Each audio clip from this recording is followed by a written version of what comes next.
Prologue. You're fired, Isa. Puro ka nalang kapalpakan. Leave! Get out of my office, pronto! Kung wala kang pambayad, lumayas ka na rito. Kapag nakita ko pa yung mga gamit mo dito bukas ng umaga, ipapatapon ko ang lahat ng mga yan. Maghiwalay na tayo, Isa. Hindi na kita mahal. I'm sorry. Mahal ko na si Soledad. Best friend. Mahal ko na si Bugoy. Sorry, best friend. Nagmamahalan kaming dalawa. Sana pakawalan mo na si Bugoy. Napapikit si Isabela nang maalala ang lahat ng iyon. Bumuntong hininga siya. Nung umulan ng kamalasan, lahat yata nasalo niya. Hindi niya man alam kung bakit ganito ang buhay niya. Mabait naman siya. Masipag magtrabaho. Oo nga pala. Sa interview lang siya magaling kasi kapag nagtrabaho na siya ay puro palpak. Kapital, palpak, palpak. At dahil sa mga nangyayari ngayon sa buhay niya, ay pwede na siyang bansagang reyna ng KKK, kamalasan, katangahan at kapalpakan. In short, Isa, napahikbi siya. Ano ba ang naging kasalanan niya para pahirapan siya ng Diyos ng ganito? Pinahid niya ang mga luha habang nakatingin sa bintana ng jeep. Bumuhos ang malakas na ulan. Sinabayan pa talaga siya. Miss, pamasahe mo. Hindi niya pinansin ang konduktor. Ang totoo, wala siyang perang pambayad. Basta-basta lang siyang sumakay. Nakita niya ang tulay na unahan. Magpapakamatay na lang kaya siya. Manong, dito lang ako, sigaw niya sa driver ng jeep. Pagbaba niya ay nilapitan niya ang konduktor at binulungan. Magpapakamatay na ako kaya huwag mo na akong singilin, kuya. Nakita niyang nagulat ito. Kinawayan niya ito habang papalayo na ang jeep. Tumakbo siya patungo sa gilid ng railing ng tulay at napalunok siya nang makitang maraming bato sa baba. Kapag tumalon siya dito, tigok agad siya. Diba, yun naman ang gusto mo, ha? Isa, gora na. Wala ka namang silbi eh. At saka walang nagmamahal sa'yo. Ipinanganak ka nga pero iniwan ka naman ng tunay mong magulang. Kinupkop ng lasenggong matandang babae. Ayon, tigok na. Nagka-boyfriend ka, niloko ka naman. Nagkatrabaho ka, sinayang mo naman. 4 na buwan mo lang, hindi nabayaran ang maliit at mabaho mong kwarto. Pinapalayas ka na ng baboy mong landlady. Napaiyak ulit siya sa mga naalala. Huminga siya ng malalim at pilit na pinigil niya ang mga luhang bumagsak. Dahan-dahan siyang umakyat sa railing. Nang nasa kabilang bahagi na siya, ay humigpit ang kanyang pagkakahawak sa railing. Nanginginig ang kanyang katawan sa sobrang kaba. Heto na, bibitiw na. Mariing ipinikit niya ang mga mata at dahan-dahang bumitaw sa railing. Tumigil sa pagtibok ang kanyang puso nang tuluyan nang bumitiw ang kanyang kamay. Patawad, Panginoon, naging mahina ako. Patawari. Idinilat niya ang mga mata para i-check kung patay na ba siya. Bakit wala siyang maramdamang sakit? Feeling niya ang nakalutang lang siya sa ere. Fuck! Napatingala siya nang marinig ang boses na yun. Hindi niya ito masyadong nakikita dahil sa malakas na ulan at madilim na kalangitan. Pero syempre, sigurado siyang boses lalaki yun. Fuck! Come on! Cooperate with me, woman! Climb! Damn it! Humawak ka sa railing! Sigaw ng gwapong lalaki. Oy, naaaninag na niya ang mukha nito. Pupurihin pa sana niya ang kagwapuhan nito nang ma-realize niyang hawak pala nito ang kanyang dalawang kamay. Kaya naman pala pakiramdam niya ay nakalutang siya. Tinignan niya ng masama ang lalaki. Huminga siya ng malalim para ihanda ang sarili na sigawan ito. Bitawan mo ako, sigaw niya sa lalaki. Gusto ko nang mamatay. Bitawan mo ako, gago. Hindi solusyon ang pagpapakamatay, miss. Nahihirapang sagot nito. Damn, you're heavy. Come on, let me help you. Nagmatigas siya at umiling ng paulit-ulit. Wala siyang silbi. Walang tatanggap sa tangang katulad niya. Ayoko, hayaan mo na ako. Umiling ang gwapong lalaki. May konsensya din ako, miss. Hey, whatever your problem is. Hey, stop it! Reklamo nito sa kanya. Pilit na binabawi niya ang kamay sa estranghero. Bakit ba pinapakialaman siya nito? Wala itong alam kung ano ang mga pinagdadaanan niya. Nagulat siya nang may humawak sa kanyang magkabilang braso. 2 lalaki. Shit, hinihila na siya ng mga ito paitaas. Wag, hayaan niyo na ako mamatay, mga pakialamero. Galit na bulyaw niya sa 3 lalaki. Bumagsak siya sa semento. Umupo naman ang gwapong lalaki sa harapan niya. Are you okay? Tanong ng lalaki sa kanya. Mas lumakas ang pagbuhos ng ulan. Tignan mo na, nakikisabay talaga. Sigaw niya sa ulan sa kanyang isip. Nalalabo na ang kanyang mga paningin dahil sa mga luha at walang kapares na sakit na nararamdaman ng kanyang puso ngayon. Nakaramdam siya ng awa sa sarili. Sana hinayaan mo na lang ako mamatay. Wala na naman akong patutunguhan eh. Nag-ingay ang kanyang tiyan.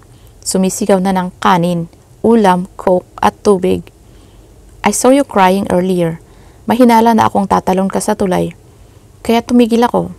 I was right, you're planning to kill yourself. Hindi niya ito pinansin. Tumayo siya at nagsimulang umakyat ulit sa railing. Narinig niya ang pagmumura ng gwapong lalaki, pero wala siyang pakialam. Napatili siya nang buhatin siya nito at isinampay sa balikat na parang isang sakong bigas. Gusto sana niyang bulyawan ang lalaki. Gusto niyang kumawala pero naubos na yata ang enerhiya niya. Nagdilim ang kanyang paningin pero narinig niya ang lalaki na may pinasalamatan. Magtatanong sana siya kung sino ang pinapasalamatan nito pero hindi na niya kaya. Namimigat na ang kanyang mga talukap kaya tuluyan ng naipikit niya ang kanyang mga mata at tinakasan na siya ng kamalayan. Isa woke up with a massive headache kaya naman agad na minasahe niya ang ulo. Medyo mainit ang kanyang pakiramdam at nagugutom siya.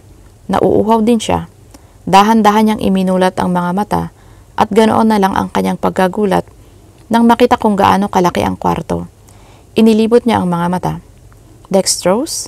May dextrose siya pero parang hindi naman pang ospital ang kwarto. Teka, nasaan ba siya? Kung nasa ospital man siya, ay wala siyang pambayad.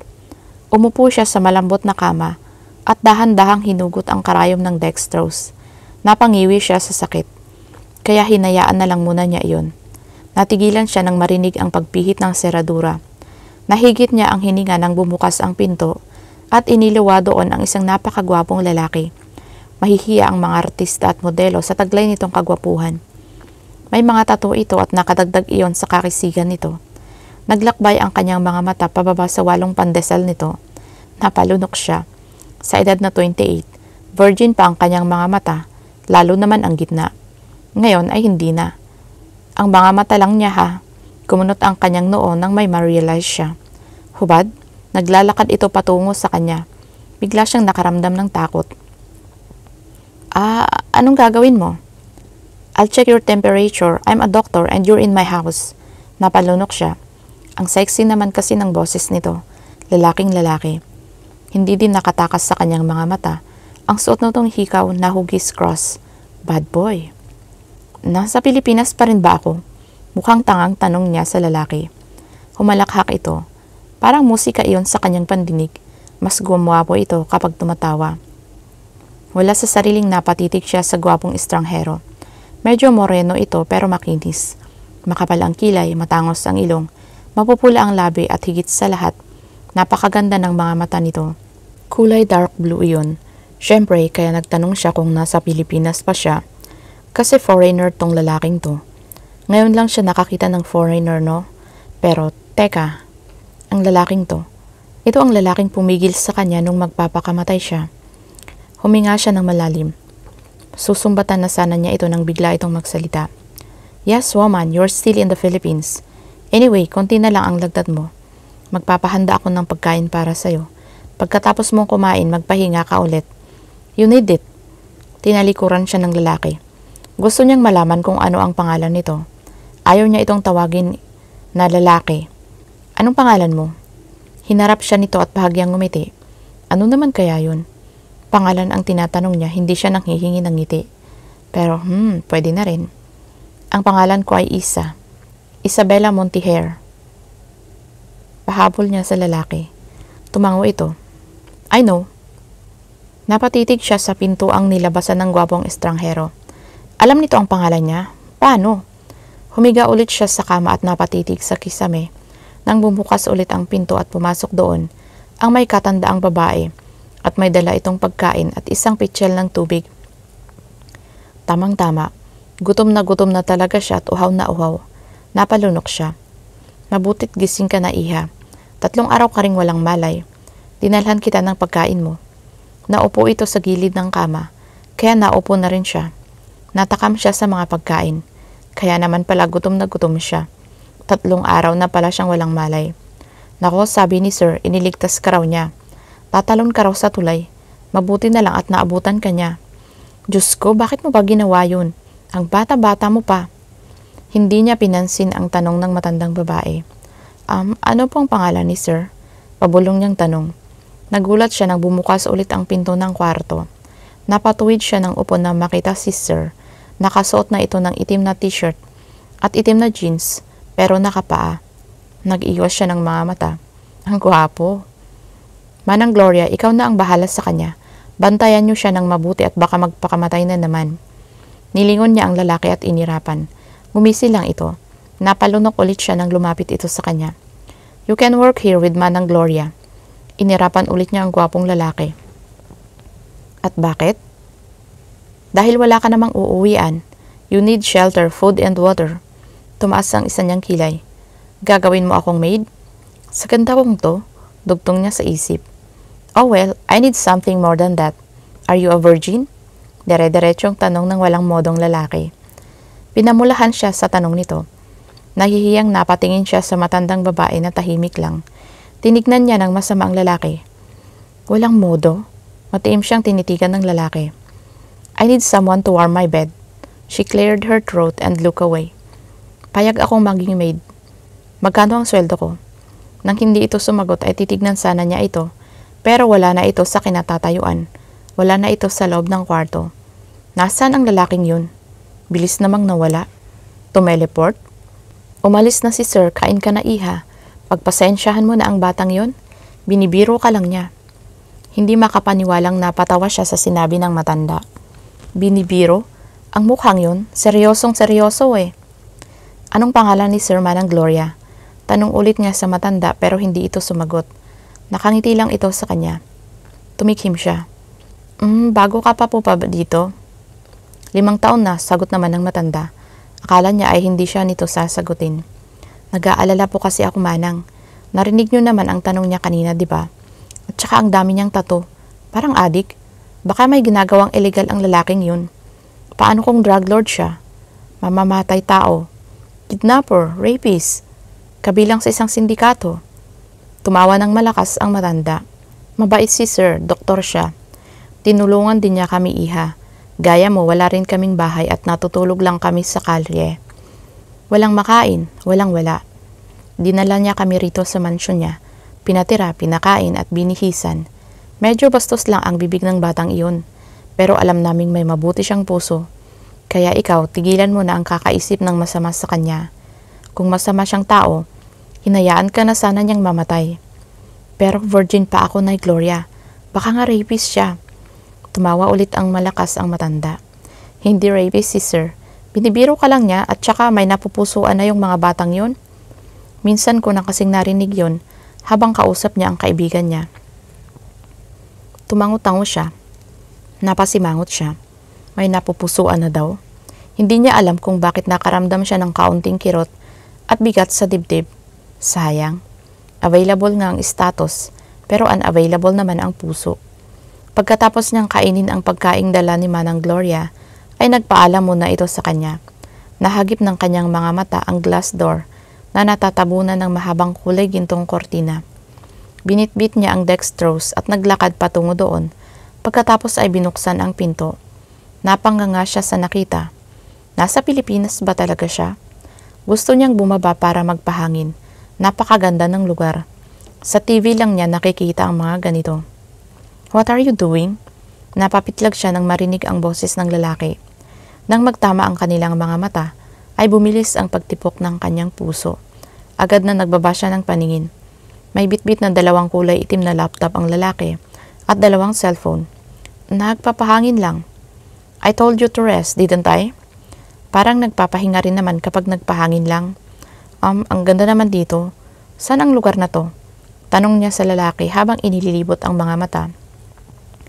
My island here in the Philippines. Hindi ko pa napapangalanan ang islang to. Sagot naman nito. Bakit naman? She's trying to have a conversation with him. Her reason? Nothing. Gusto lang niya itong makausap. Hinintay niya itong sumagot pero wala. Pero nararamdaman pa rin niyang nasa likuran lang niya ito. Paanong transportasyon dito? Helicopter and yacht. Agad na sagot nito. Well, she's amazed. Ang swerte niya at nakita ang lugar na to. Ito ang pinakamagandang tanawin na nakita niya sa tanang buhay niya. Parang kay sarap lumangoy sa malinis na lake. O nga pala, hindi naman pala siya marunong lumangoy.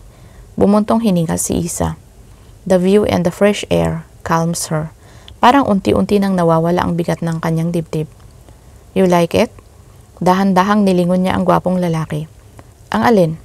Matiim siyang tinitigan nito. Here. Minitian niya ito bago tumango. Yes. Naghinang ang kanilang mga mata. May nababasa siyang lungkot doon, pero bakit? Bakit malungkot ito? Bahagya siyang nagulat nang tumunog ang isang cellphone nito. Sinagot nito ang tawag pero nanatili itong nakatitig sa kanya. Kahit siya ay hindi maihiwalay ang mga mata dito. Bakit ba siya nagkakaganito sa estrangherong ito? Gunner, what the F? I am fucking busy right now. Busy? Kakatitig sa kagandahan ko? Sigaw ng kanyang isipan. I'll go back to New York the day after tomorrow. We'll talk about it there, not here on the phone. Pinatay nito ang tawag at nag-iwas ng mga mata sa kanya. New York? Aalis na ito? Bakit parang tutol siya ron? Ayaw niya itong umalis. How about you come with me? Ano? Come with me to New York. Tinalikuran niya ito. Sino ka ba sa inaakala mo? Ibalik mo na ako sa Maynila ngayon. Pangako, hindi na ako magpapakamatay. Naglakad siya patungo sa pinto ng terrace at pumasok.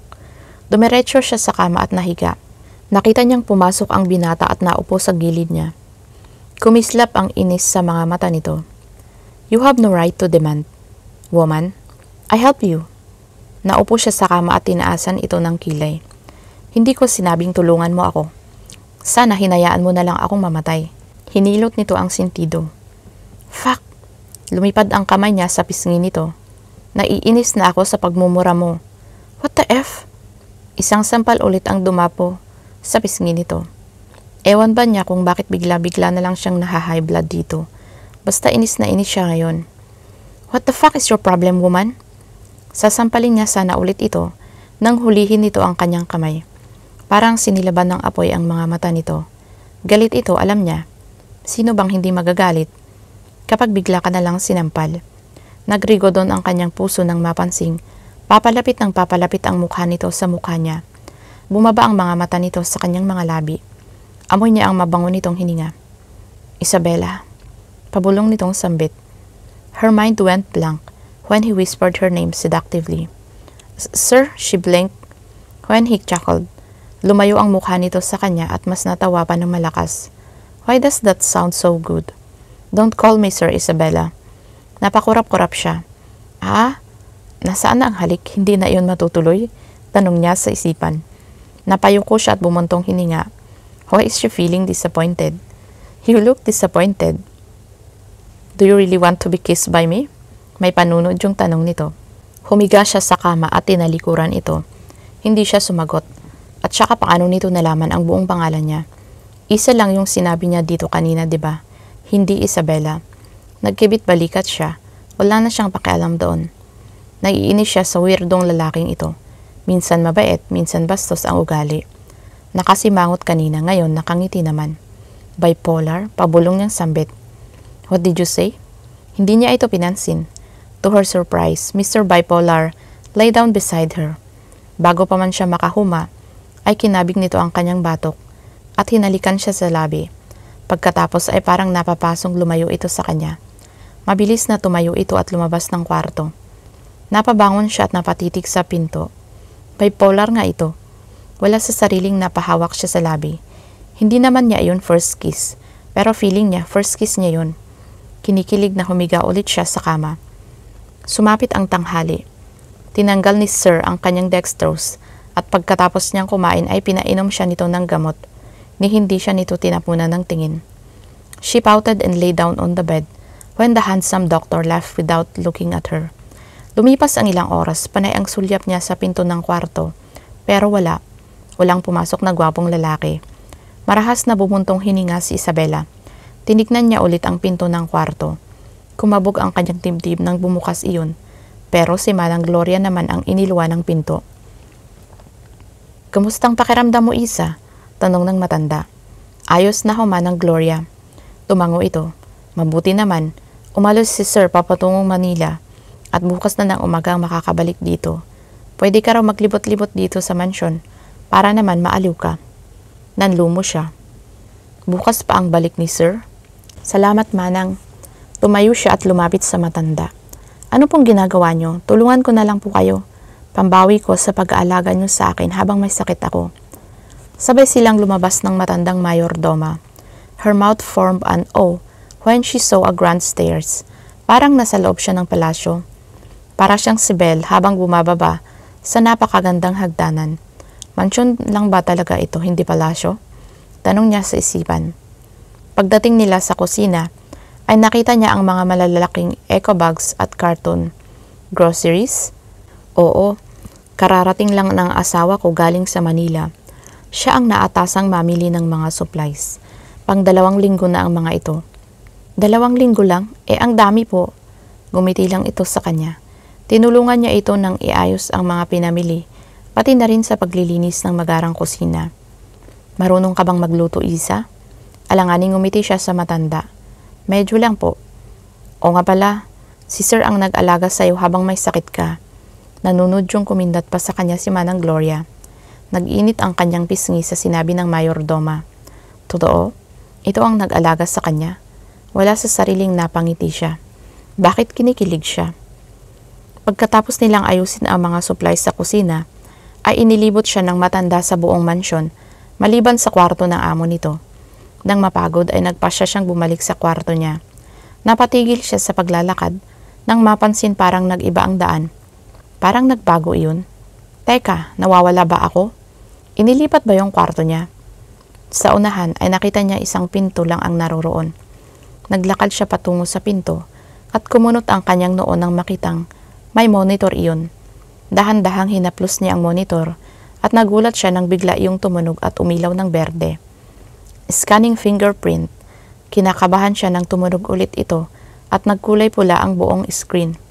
Unidentified fingerprint. Napaatras siya nang may tumamang pulang ilaw sa kanyang mga mata. Nang tumama ang kanyang likod sa pader at mabilis na tumakbo siya paalis doon. Oh my God, ano yun? Laser? Nalukot ang kanyang noo nang tumunog ang kanyang cellphone. Agad niyang tinignan iyon pagkatapos ay napangiti.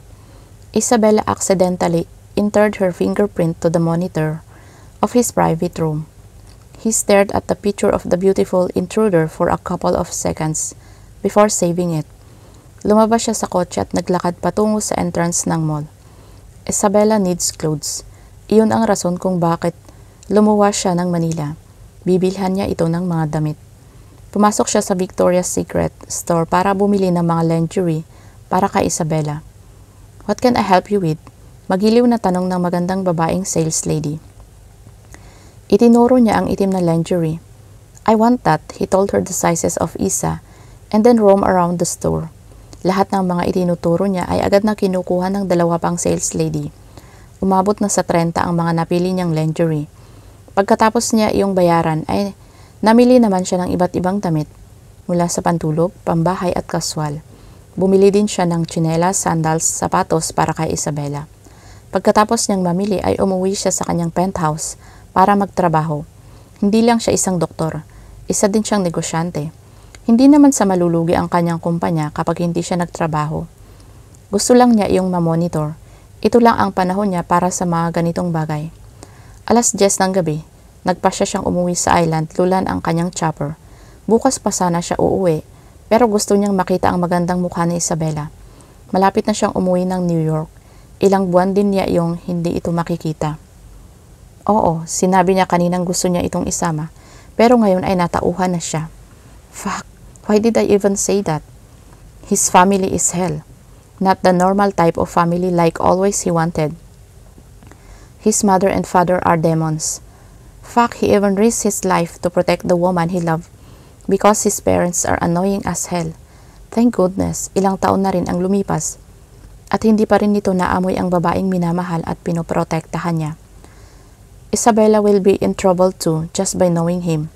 Masyadong sensitive ang mga ito pagdating sa mga babaeng nakikilala niya. Lahat na lang ay pinapakialaman nito, kaya naman hindi pa siya nagkaka-girlfriend. Kapag naamoy ng mga ito na nagsiseryoso siya sa isang babae, Sigurado siyang papatayin ng mga ito ang babaeng iyon, kaya kailangan niyang mag-ingat. Pagdating niya sa mansyon ay ipinasok niya agad sa kwarto ni Isa ang mga pinamili. Mahimbing na itong natutulog at mahinang naghihilik. Naupo siya sa gilid ng kama at dahan-dahang hinaplos ang makinis nitong pisngi. She looked like a freaking international model. Her legs are long, she's tall. Of course, she has a very beautiful face. Her lips were naturally pink and looks kissable, and her nose is just perfect. Her lashes were long, and her eyebrows were shaped already. May ingat na hinaplos niya ang labi nito. He have tasted these lips, and he wants to taste it again. But he have to rein himself. He still loves that woman. What he feels for this woman is just pure lust. After all, Isabella is an attractive woman. Tinitigasan na siya sa tuwing napapatitig siya dito. Maybe, tigang lang talaga siya. It's been years since the last he had a good fuck.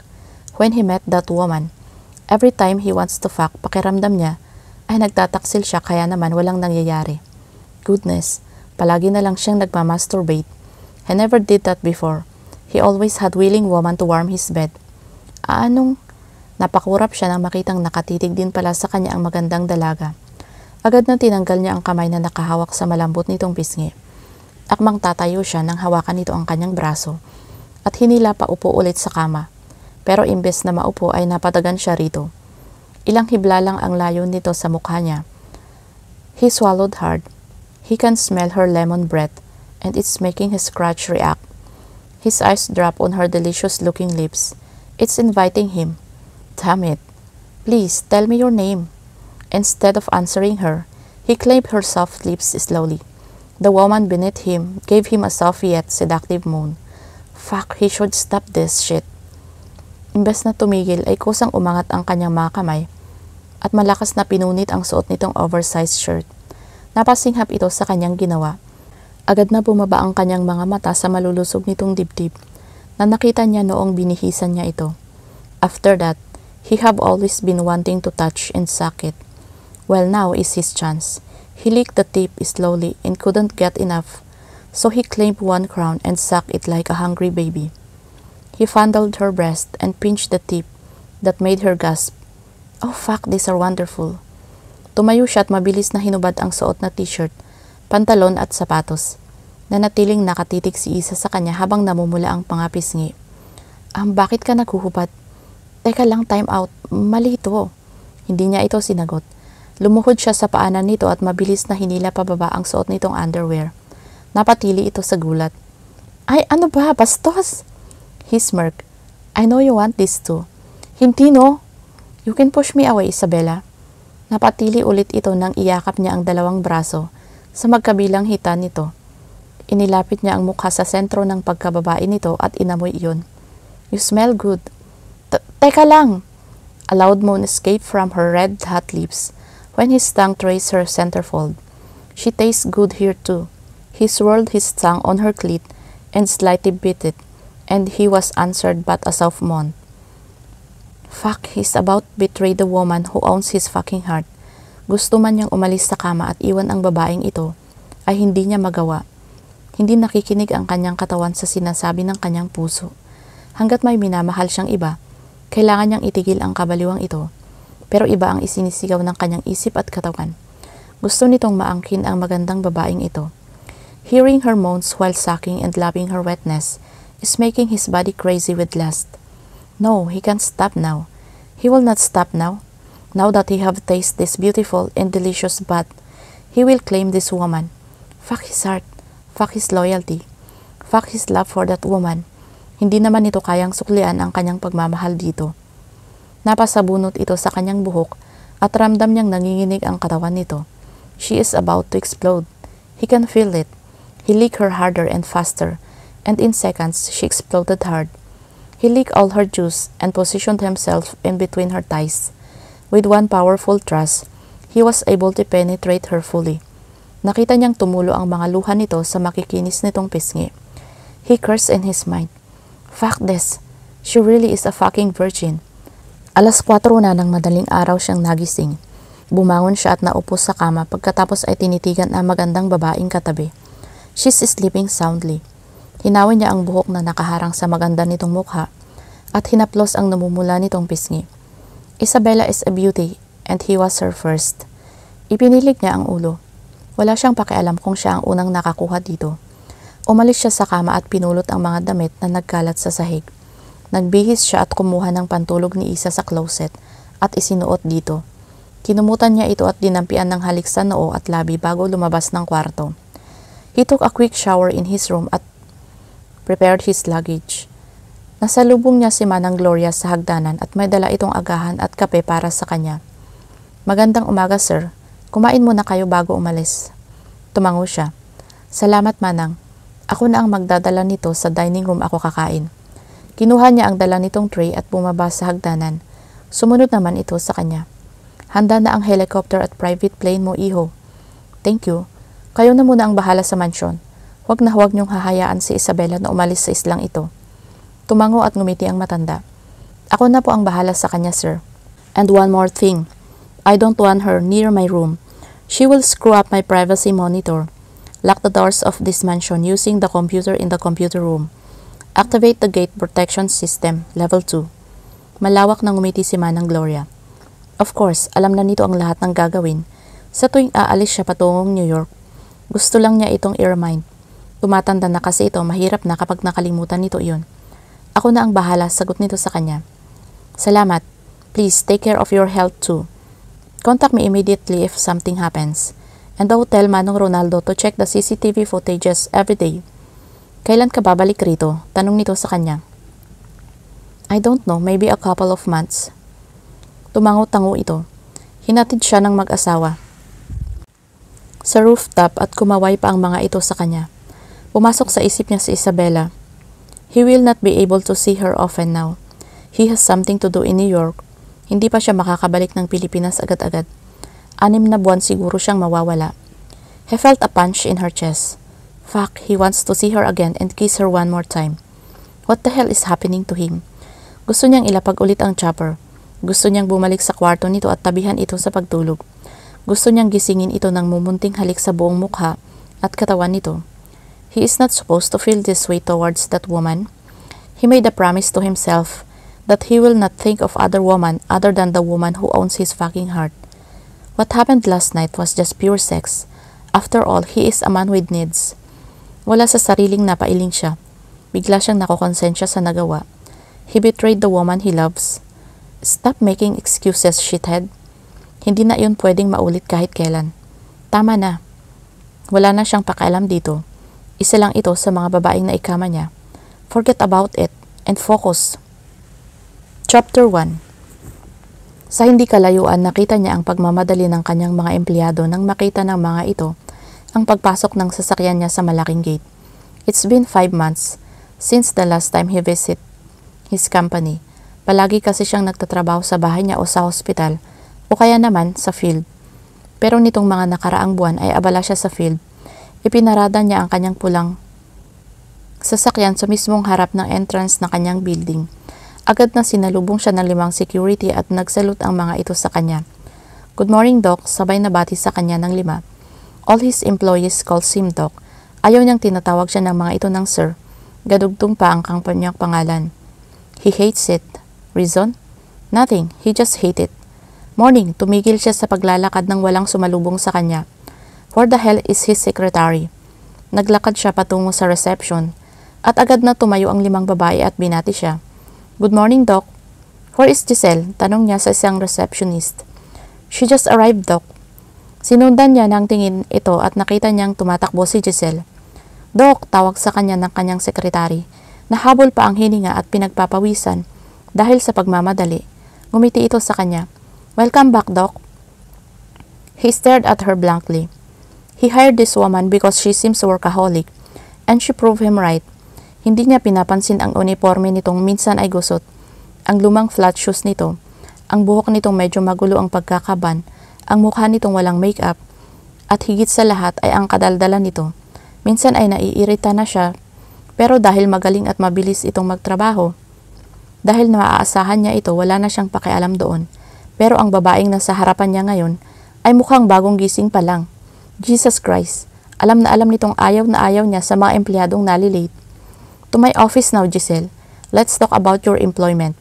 Kalbanong sabi niya sa sekretarya. Nanlaki ang mga mata nito sa sinabi niya. Doc, the whole 20th floor is his office and the 21st floor is his penthouse.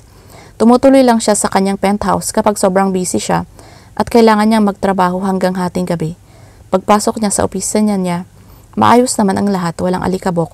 All the files in his tables was arranged properly. He sat on his brown black leather CEO chair and rested his back before looking at his untidy secretary. You're late. How many times, Giselle? And why? You know how much I hate tardiness. Kahit na isang minuto lang. Napalunok ito. This is the first, Doc. Tumirik yung kotse ko eh, he sighed. Your salary is higher than the others like my finance managers. And you're fucking single. And sabi ko, tutulungan kitang mag-apply ng car loan. Pero tumanggi ka naman. At bakit parang wala kang pambili ng plancha and a fucking heels or stockings? Look at yourself, Giselle.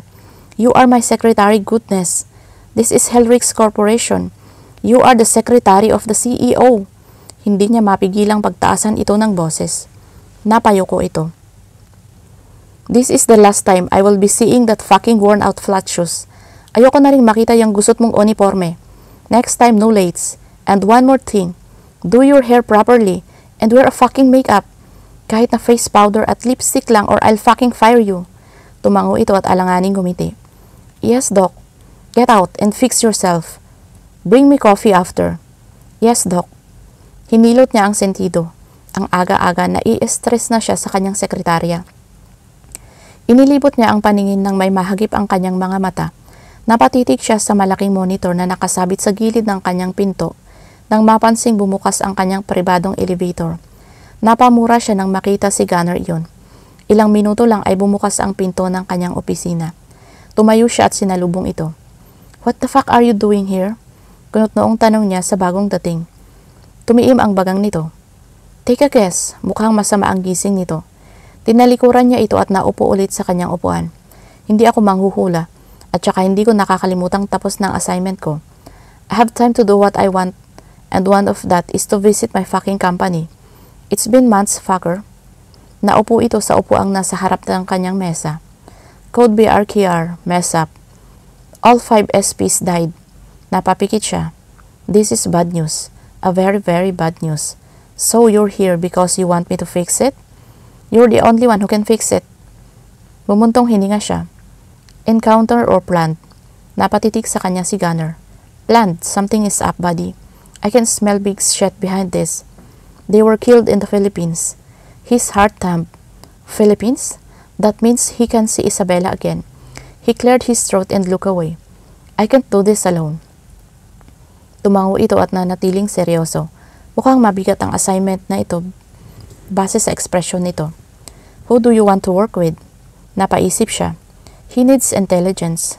Not that he is not capable of doing that, but to make the assignment easier and faster. I need an intelligence and give me one your best SPs. I prefer those who knew this code already. No problem, buddy. What else? An advance contract with their force. 1 fighter plane is enough. I want to be the one to command. Bumuntong hininga ito. You know my younger half-brother is too hard on me. I can promise you that I'll have his approval on this. He is the commanding officer now. Lahat ng approval ay sa kanya na din. I'll send a direct message to that kill the asshole. Once it's approved, I'll email you. Get a clearance for landing and execution from the Philippine Government Air Force in advance. Send it to my direct email. Mahina itong natawa. No problem, buddy.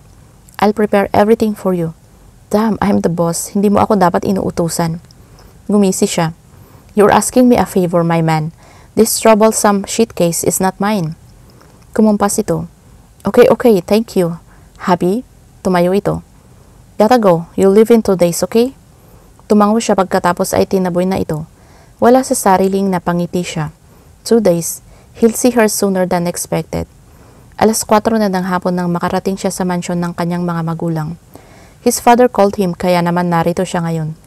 Gusto kasi nitong makipag-dinner at makipag-inuman sa kanya. May pag-uusapan daw silang importante. At dahil malayo sa syudad ang bahay ng mga ito, kinailangan niya mag-undertime sa trabaho para hindi siya ma-stuck sa traffic mamaya. Sinalubong siya ng isang family driver at ibinigay naman niya rito ang susi ng kanyang sasakyan. Pagpasok niya sa mansyon ay tahimik. Mukhang naayos na rin ang mga pader na may tama ng baril. Pati ang chandelier ay bago na rin. Napalingon siya sa bandang hagdanan nang mapansing may pababa roon. "Hey there, hot doctor. Welcome back to New York." Nakangising bati sa kanya ng kanyang ina na kararating lang yata galing sa bakasyon. His mother loves traveling around the world. Ito ang tagawaldas ng kanilang bilyong-bilyong kayamanan. His parents is rich as fuck, pero wala naman siyang pakialam doon. He has his own riches. He have established himself as an orthopedic surgeon, a neurosurgeon, and a businessman. Humalik siya sa pisngi ng ina at niyakap ito ng mahigpit. Kahit may galit siya sa mga magulang, ay may respeto naman siya sa mga ito. "You two, welcome back. It's been 3 months, mother. What the hell happened in Copenhagen? I arrived here 2 months ago, nauna pa ako sa'yo." Umiti ito at hinila siya paupo sa mahabang sofa. "I was busy looking for a perfect woman for you, my son." Mahina siyang natawa sa sinabi nito. Bago to sa kanya ah. Noon, nagbabanta itong i-assassinate ang mga babaeng dinidate niya kasi kailangan daw nitong protektahan ang privacy ng kanilang pamilya. Kapag narinig ng kanyang ama ang sinabi nito ngayon, ay baka mag-away at magparilan na naman ang mga ito.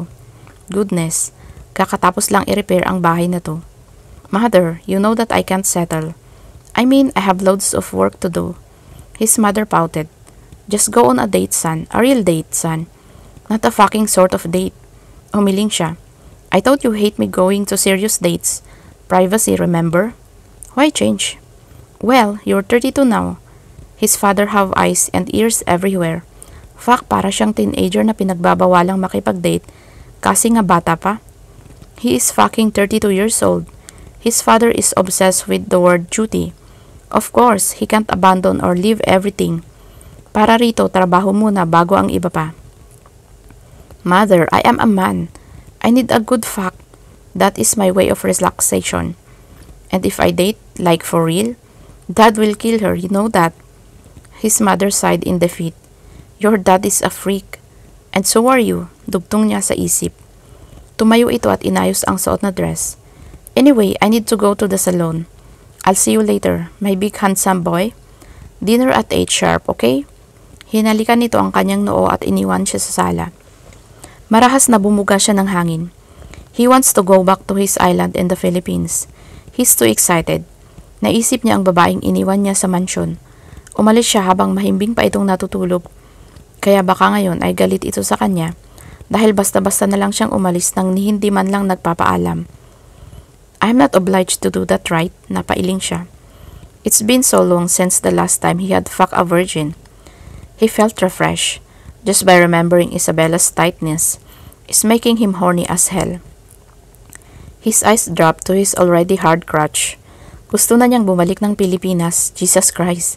2 buwan pa lang siyang narito. Napangiti siya. May rason na siya ngayon para bumalik doon. "I'll see you soon, tight woman." Sumandal siya sa sofa at hinilot ang sentido. He was a hump and dump type. Ibig sabihin kapag naikama na niya ang isang babae, ay hindi na iyon mauulit kahit na nakuha niya itong berhen. Pero iba sa kaso ni Isabella Montijer. Goodness, he wants to fuck her hard and fast again at hindi siya magsasawa kailanman. She feels different. Sa simpleng pagtitig nito sa kanya, ay agad-agad na sinisilaban ang kanyang katawan. The way she speaks is making him thirsty as hell, and he wants to claim those red and soft lips of hers. Fuck, he can kiss her forever. What a seductive beauty. She can make his body burn with desire easily.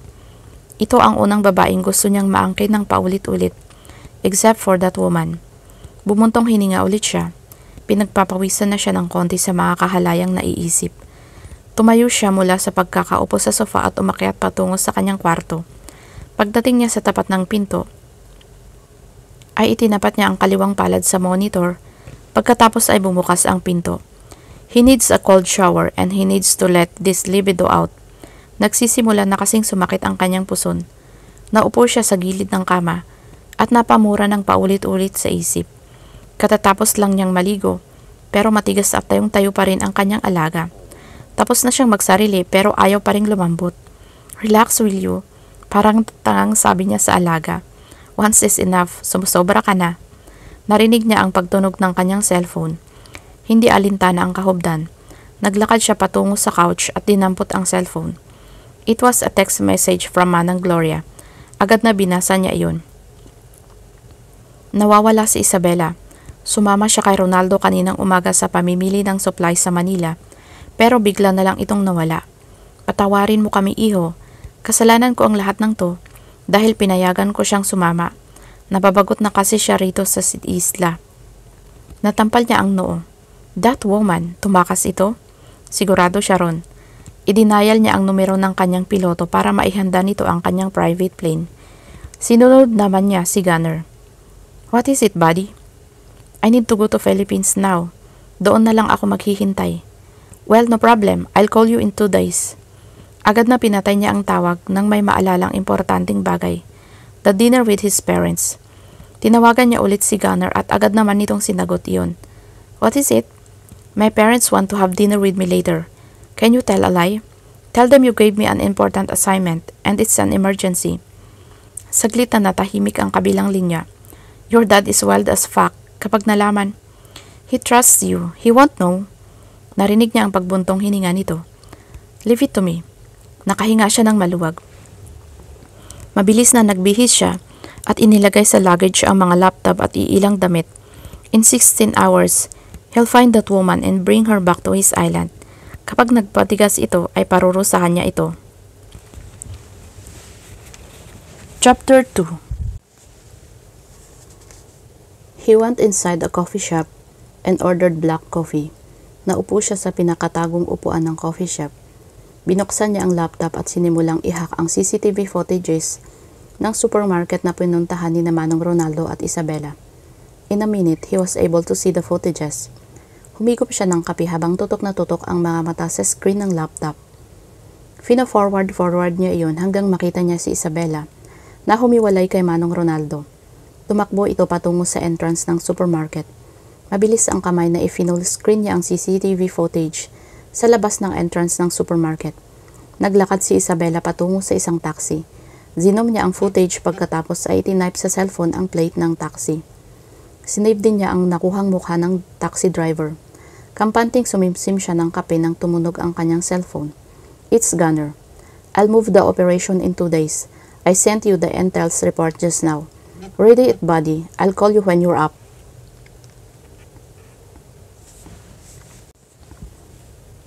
Alright, that's good news. May mahabang oras pa siya para hanapin si Isabela. Using his phone, he tracked down the driver's address and route. Inubos niya ang kape at lumabas sa coffee shop. He input the location of the taxi in the monitor of his car and drove. Medyo malapit lang iyon sa kanya kapag sinuswerte nga naman siya. 20 minutes pass, he is now tailing the taxi. May pasahero pa ito nang tumigil ito sa unahan. Ay mabilis na bumaba siya bitbit ang cellphone. Kinatok niya ang bintana ng taxi. Bumaba naman agad ang driver. Hi, pwede ba kitang makausap? Binuksan niya ang cellphone at ipinakita ang larawan ni Isabela. I am looking for this woman. Sumakay siya sa'yo 20 hours ago. Do you remember her? Saan mo siya hinatid? Kumunot ang noo ng taxi ng driver habang nakatitig sa larawan ni Isabela. Pagkatapos ay tumango-tango. Ang babaeng yan, hinatid ko siya sa squatter. Sumakay nga pero wala naman palang pambayad. Bahagyang initian niya ang taxi driver. Kumuha siya ng 5,000 sa pitaka at imidagay rito. Show me the way. Nagliwanag ang mukha nito nang makita ang perang hawak niya. Tinanggap nito ang pera at pumasok sa sasakyan. Naglakad naman siya patungo sa sasakyan at sumakay, sinundan niya ito. It was just 10 minutes drive. Malapit lang naman pala. Nagpasalamat at nagpaalam sa kanyang taxi driver. Nakita niyang pinagtitinginan siya ng mga tao roon, lalo na ang kotse niya. Kinuha niya ang cellphone sa bulsa at tinignan ang impormasyon tungkol kay Isabela. Ito ang address na nakuha niya sa government file nito. Pumasok siya sa makitid na daan at hinanap ang larawan ng boarding house na tinutuluyan ni Isabela. Nagtanong-tanong din siya kung nasaan iyon hanggang sa makita niya ang boarding house na gawa lamang sa kahoy. Luma na iyon at madumi pa ang paligid. Nakita niya ang matabang may katandaang babae na may tuwalya sa ulo at naninigarilyo habang nakatingin sa nasusunog na mga damit.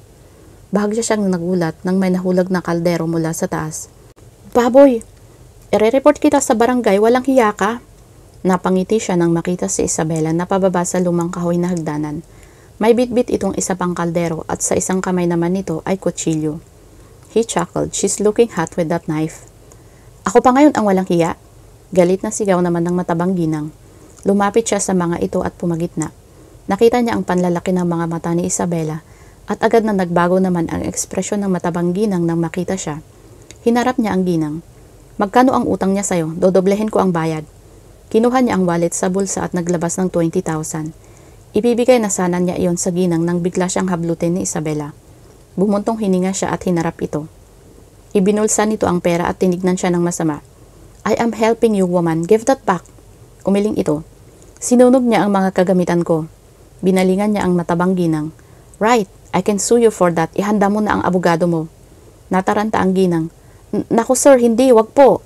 Babayaran ko na lang ang... Good, talk to her. I'm listening. Putol niya rito. Hinayaan niya ang dalawang mag-usap. Maraming sinabi si Isabela rito. Pinagtataasan pa nito ang boses ang ginang. Bakas sa magandang mukha nito ang galit. Ilang minuto lang ay naglabas ng 5,000 ang ginang at agad na hinablot naman ni isa ang pera. Pagkatapos ay hinarap siya. Hinagot siya nito ng tingin mula ulo hanggang paa bago nilampasan. Nangingiting sinundan niya ito hanggang makalabas sila ng highway. Let's go. Nilungon siya nito at magkasalubong ang mga kilay nito. Inirapan siya ni Isa at muling naglakad hanggang sa lumampas ito sa nakaparada niyang sasakyan. Tinakbo niya ang distansya nila. Hinawakan niya ang braso nito para patigilin ito sa paglalakad. Pumiksi ito. Ano ba? Bitawan mo nga ako. Where do you think you're going?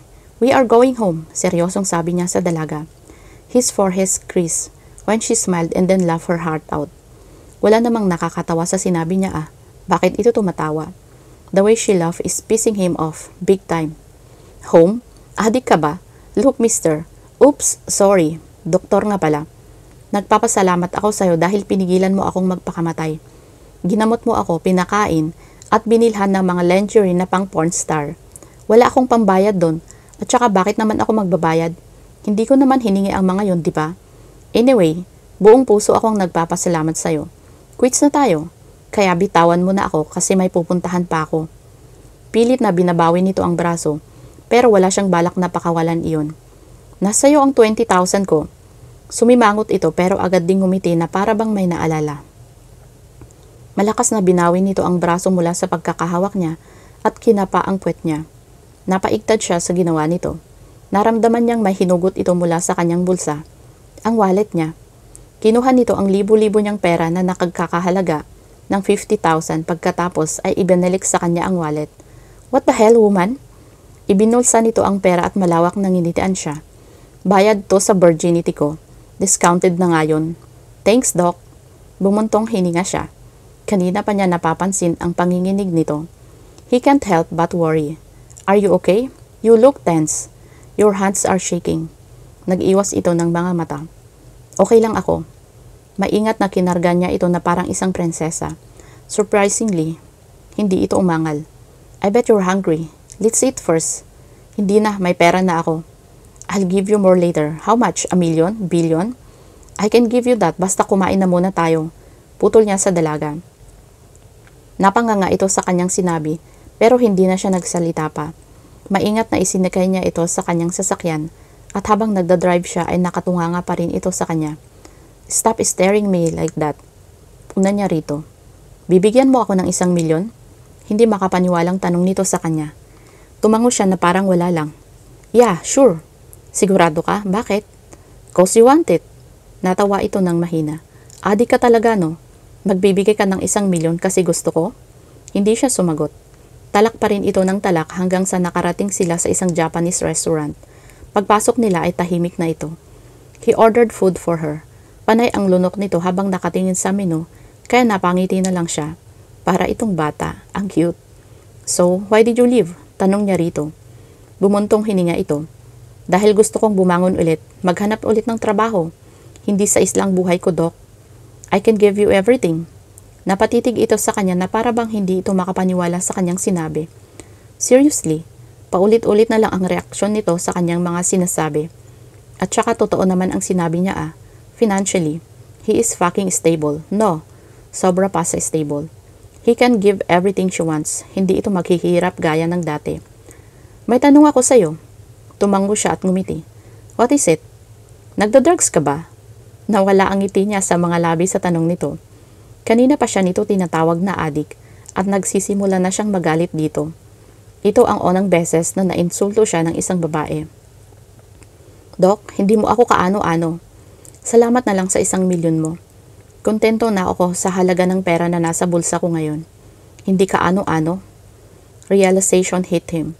What the hell is this? She's damn right. She means nothing to him. He brushed his hair and stared at the woman in front of him. Ito ang dahilan kung bakit nagmamadali siyang bumalik ng Pilipinas. He wasted his fuel, time and fucking skills to find this woman. For what reason? He doesn't even know the reason. Fuck, bakit ngayon lang niya yung naisip? Nababaliw na yata siya. Tumayo siya at kumuha ng pera sa wallet. Ibinagsak niya ang 3,000 sa mesa at walang sabi-sabi. Walang lingong iniwan ni si Isa sa loob ng restaurant. Wake up, you moron. Kastigo niya sa sarili. Isa rolled her eyes when the handsome doctor stood up and left her alone. Kinuha niya ang 3,000 pesos na nakalapag sa mesa at ibinulsa. Dumating naman ang mga in-order ng bipolar na lalaki. Napakarami pala pero kaya naman niya yung ubusin. Kasi gutom na gutom siya. Nanginginig na nga ang kamay niya sa sobrang gutom. Hindi niya alam kung ilang minuto na ang lumipas. Nakakalahati na siya sa mga in-order na pagkain. Nararamdaman na niyang malapit nang mapuno ang kanyang tiyan. Ipa-take out na lang kaya niya ito. Tama, para naman may makain pa siya mamaya. At saka maghahanap pa siya ng matutuluyan niya. Yung mura lang pero malinis ang paligid. Pupunta din siya ng internet cafe para gumawa ng resume at application letter at sa ukay-ukayan para bumili ng mga murang damit. Busy siya ngayon at wala siyang oras para isipin ang bipolar na lalaking iyon. Itinaas niya ang kamay para sana tumawag ng waiter nang biglang lumitaw ang bipolar na lalaki sa kanyang harapan. Umupo ulit ito sa dating pwesto at nagsimulang kumain. Bakit bumalik ka? Nakasimangot niyang tanong sa lalaki. Sayang naman yung ipapa-take outs niya sana. You're going home with me. Pumitik ang ugat sa kanyang ulo. Nakakainis ka na ha? Sabing ayaw ko nang bumalik sa isla eh. Mamimiss ko silang lahat doon pero dito ang buhay ko. Tumitig ito sa kanya. I'll review your information later. Hahanapan kita ng departamento kung saan nababagay ang mga experiences mo. Food, shelter, and transportation are for free. How about that? Napamaang siya. Sigurado ka? Tumango siya. Let me finish my food first, then we'll go. Napangiti siya. Sige. Kung sana sinabi nito iyon sa kanya kanina, baka okay sila. Hindi sana niya ito napagsabihang adik. Feeling niya kasi kanina gusto siya nitong ibahay sa isla. Ikulong sa isla. At saka hindi niya ito maintindihan. Nakikialam kasi ito sa buhay niya. Oo, may utang na loob siya rito. Pero bayad na siya. Ito ang nakakuha ng virginity niya, no? Pagkatapos nilang kumain ay ito ang nagbayad ng bill. Nasa kanya pa rin ang 3,000 pesos nito. Hindi man lang nito iyon kinuha sa kanya. Pagdating nila sa parking lot ay pinagbukas pa siya nito ng pinto at ito pa ang nagsarado. Napaka-gentleman pero bastos naman ang bunganga. Mahigit 1 oras lang ang binyahe nila sa dahil sa sobrang traffic. Napanganga siya nang tumigil sila sa Block 1. Siyempre alam niya kung gaano kasing laki at kamahal ang hotel na ito. Minsan na niya yung nabasa sa isang business magazine. Anong ginagawa nila dito? Gumiti ang security at receptionist sa kanila. Pero hindi man lang ito pinansin ni bipolar na doktor. Sumakay sila ng elevator at pinindot nito ang 21st floor. Wala silang imikan hanggang sa bumukas ang pinto ng elevator at lumabas ito. Parang asong sumunod naman siya sa doktor. Nakita niya idinikit nito ang palad sa malaking monitor at agad na nag-ilaw iyon ng green. Kaparehas iyon sa nakita niya sa mansion. Get in. Patakbong pumasok siya sa pintuan dahil baka may pulang parang laser na naman ang lumabas at baka tumama pa iyon sa maganda niyang mukha. Nalulula na naman si Isa sa karangyaan gaya na lang sa mansion ng isla. Marble flooring, mamahaling crystal chandeliers at furnitures. Gaano ba kayaman ang lalaking to? Oo nga pala, namibigay din ito ng 1,000,000. Gusto niyang bawiin ang sinabi niya kanina. Gusto niya ang 1,000,000. Sa'yo to, paninigurado niya. Tumango ito. Yeah, this penthouse is mine, and yours too. Napatingin siya rito. Seryoso ang mukha nito. Marahas na bumuga siya ng hangin. Ano na naman ang ibig sabihin nito? Sa'yo at sa akin? You can work in my company here. I'll issue you a car for your trans.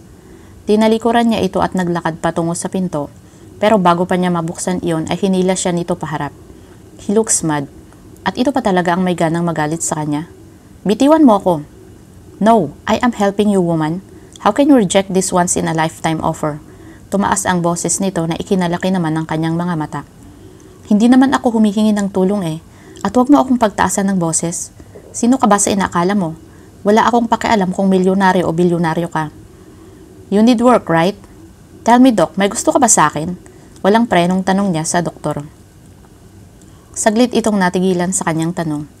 Binitawan nito ang kanyang braso pagkatapos ay tinalikuran siya. Bigla niyang naalala ang sinabi sa kanya ni Manang Gloria noon. Natampal niya ang noo. Oo nga pala. May napupusuan na pala daw ang lalaking ito. Tinalikuran din niya ito at akmang pipihitin niya ang siradura ay bigla siya nitong kinabig at hinalikan sa labi. Naistatwa siya. Kahit ilang segundong halik lang iyon, ay naghatid pa rin iyon ng libo-libong bultahe ng kuryente sa kanyang katawan. Namingi siya sa lakas ng pagtibok ng kanyang puso. Ayan na naman ang pasaway niyang puso. Tumitibok para sa estrangherong doktor. Estranghero talaga. Ni hindi nga niya alam ang pangalan nito eh.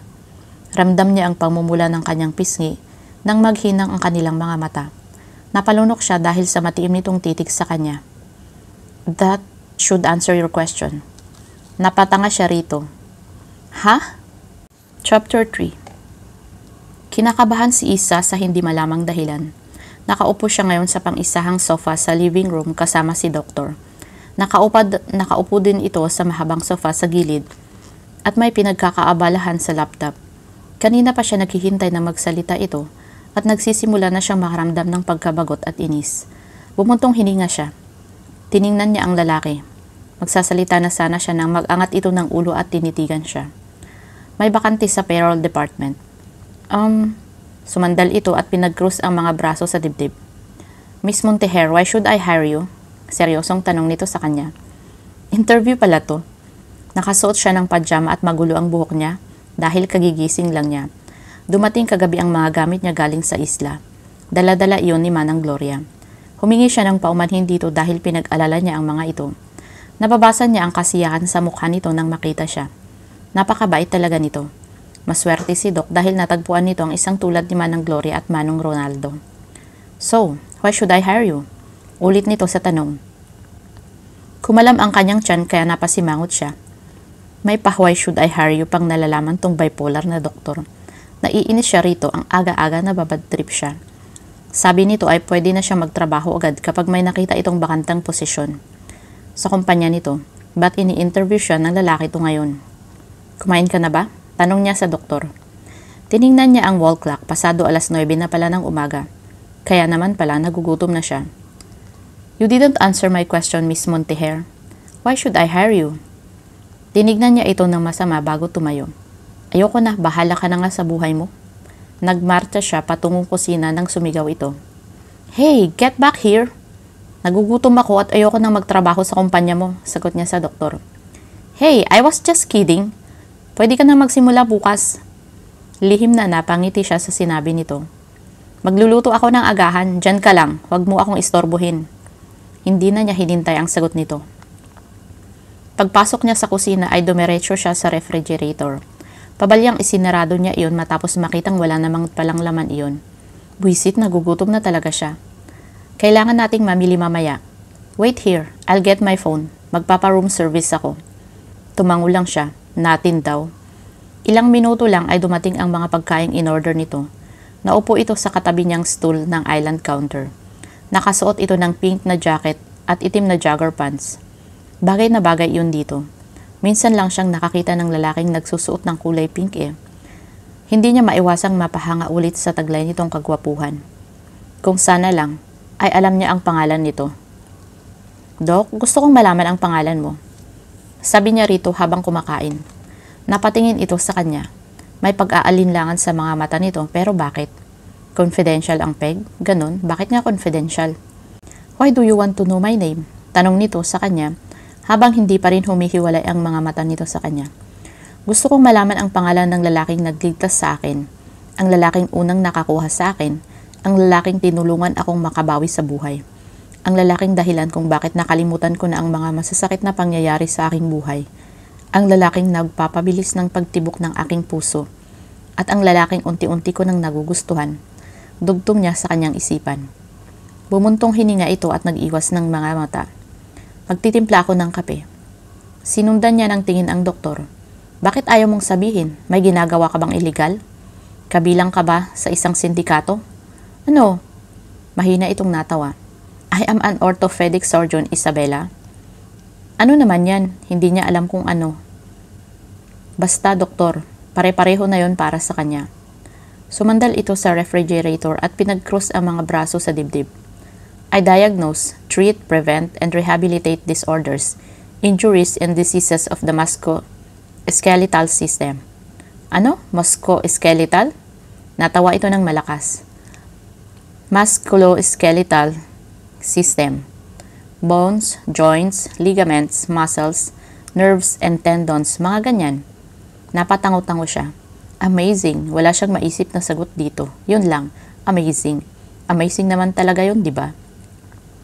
Lumapan ang pagkakangisi nito. Naupo ulit ito sa katabi niyang stool at ibinigay sa kanya ang kape. Isa lang ang ginawa nito para sa kanya. Kinilig na naman ang kanyang puso. Yes, I am amazing. His eyes held amusement. Malaki ba ang sahod? Kaya ba nakapagpatayo ka ng sarili mong kumpanya? Ano ba yung kumpanya mo? Sunod-sunod niyang tanong, curious.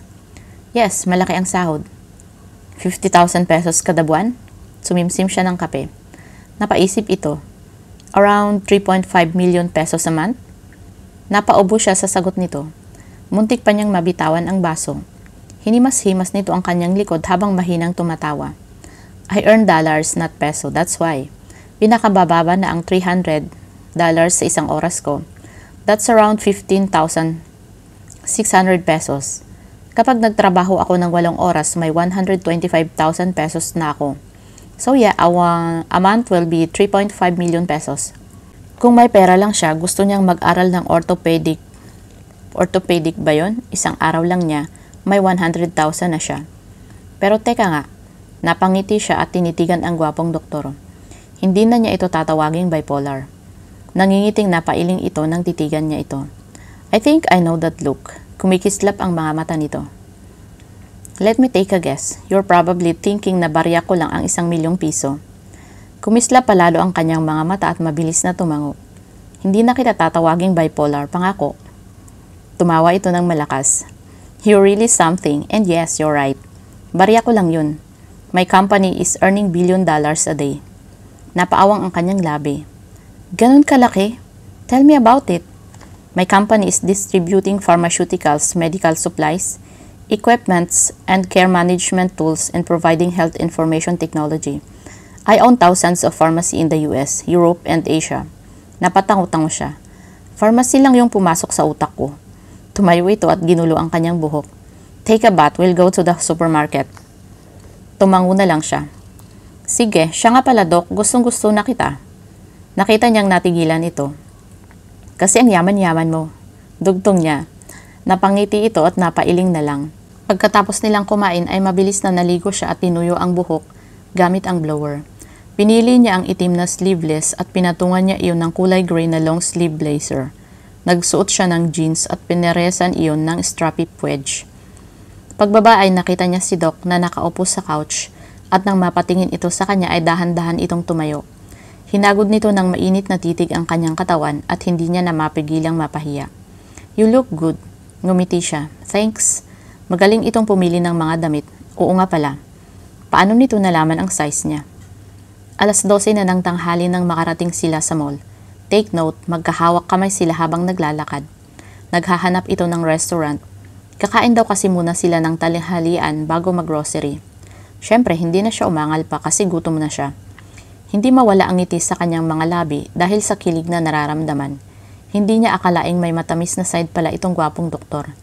Para silang tunay na magjowa. Tumigil sila sa isang Filipino restaurant. Magiliw na binati naman sila ng iilang waitress. Magandang tanghali po. Table for 2 please, sagot naman ni Doc. Sumunod sila sa waitress. Hinayaan na lang niya itong pumili ng mga pagkain. Wala siyang ginawa kundi ang titigan ang gwapo nitong mukha hanggang sa matapos itong mag-order. Stop staring, saway nito sa kanya. Doktor ka nga pero ang dami mo namang tattoo, nakangiting sabi niya rito. But I look good, am I right? Umingos siya dito. So, bakit ka bumalik dito sa Pilipinas? Tanong niya rito. Tumaas ang sulok ng mapupulan nitong labi. To find you. Pumintig ang kanyang puso. Umuwi ito para lang hanapin siya? Nag-init ang kanyang magkabilang pisngi. Totoo, hindi ba ito nagbibiro? Pinag-alala mo sina Manang Gloria at Manang Ronaldo. Huwag mo nang uulitin iyon. Sumeryoso siya. Tinuturing siya ng mga ito na parang anak kaya naman nakukonsensya na naman siya. Paano kung may masamang nangyari sa'yo? Napatitig siya sa doktor. Pero natagpuan mo na ako. Saglit itong natahimik. Sinalubong nito ang kanyang mga titig. Ramdam niyang mas dumoble ang bilis ng pagtibok ng kanyang puso. Kahit kay Bugoy noon ay hindi pa niya ito naramdaman. Oo, mahal niya si Bugoy pero iba ang epekto sa kanya ng gwapong doktor. Yeah, I found you. Nagbaba siya ng tingin. Pakiramdam niya ay parang may iba iyong kahulugan. O baka naman nag-iisip lang siya ng kung ano-ano. Pero inamin nitong gusto siya nito, di ba? Kahapon? Yung hinalikan siya nito. That should answer your question. Yun ang sinabi nito sa kanya. So, ano ang pangalan mo? Please, sabihin mo na sa akin. Marahas na bumuntong hininga ang doktor. Okay, ang kulit mo. My name is Seven. Seven Malis, happy? Seven? Seven Malis ang buong pangalan nito? Napaisip siya. Isabella Monteher Malis. Bagay. Nginitian niya ito at tumango. Salamat. Seven? Pamilyar sa akin ang pangalan. Parang yung pandak na kabayo dun sa Frozen ba yun? Tumalim ang mga mata nito. Do I look like an animal to you? And that was a reindeer, not a fucking horse. Napasimangot siya. Defensive lang, pangalan lang naman eh. Hindi mukha, akala ko kasi kabayo. Itinikom niya ang bibig nang makitang parating na ang kanilang order. Her stomach grumbled. Kakakain lang nila sa bahay tapos ngayon, kainan na naman. Hindi naman sa nagre-reklamo siya ha. Bango naman. Here's your order, ma'am. Sir, enjoy. Tahimik silang kumain. Panakaw na sinusulyapan niya ang doktor. Hindi niya kasi mapigilan ang sariling mapatingin dito. Maaliwalas ang mukha nito. Mukhang nagustuhan nito ang mga pagkain.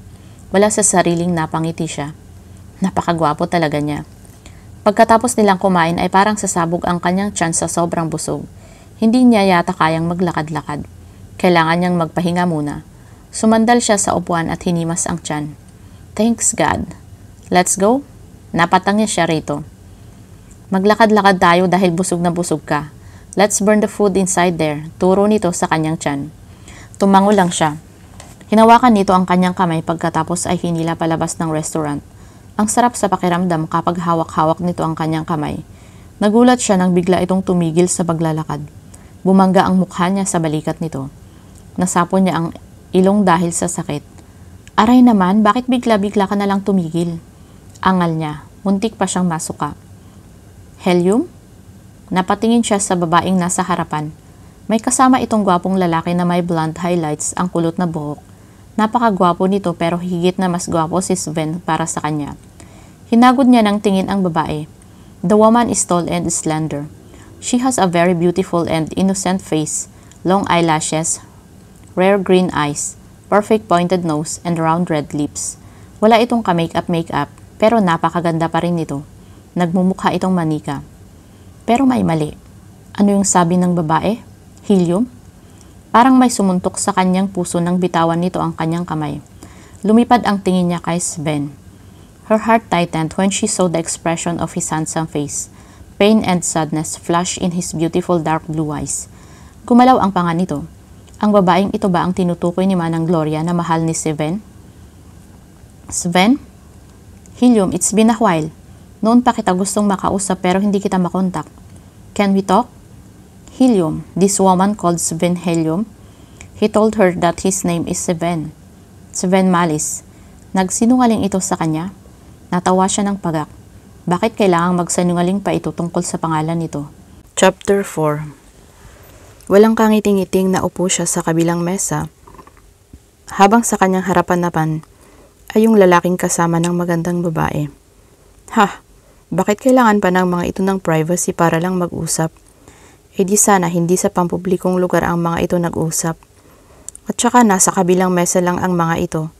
Hindi niya naririnig pero katabi pa rin. Sana pinauwi na lang rin siya nito. Gago talaga. Nakakagigil. Pero hindi siya nagseselos ha, naiinis lang. Magkaiba yon. So, you're Helium's girlfriend? That's good. Ayokong ini-stalk ng lalaking yan ang mapapangasawa ko. I'm Evander Black by the way. Tinawag din ng lalaking ito si Sven na Helium. Tignan mo ha, sinungaling talaga.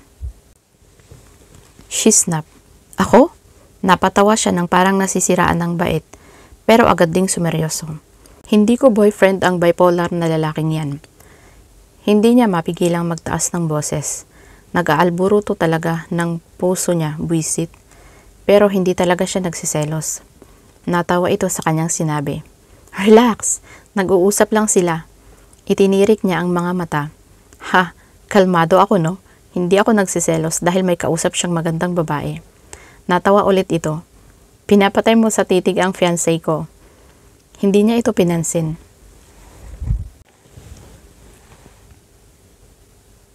Nilingon niya si Sven.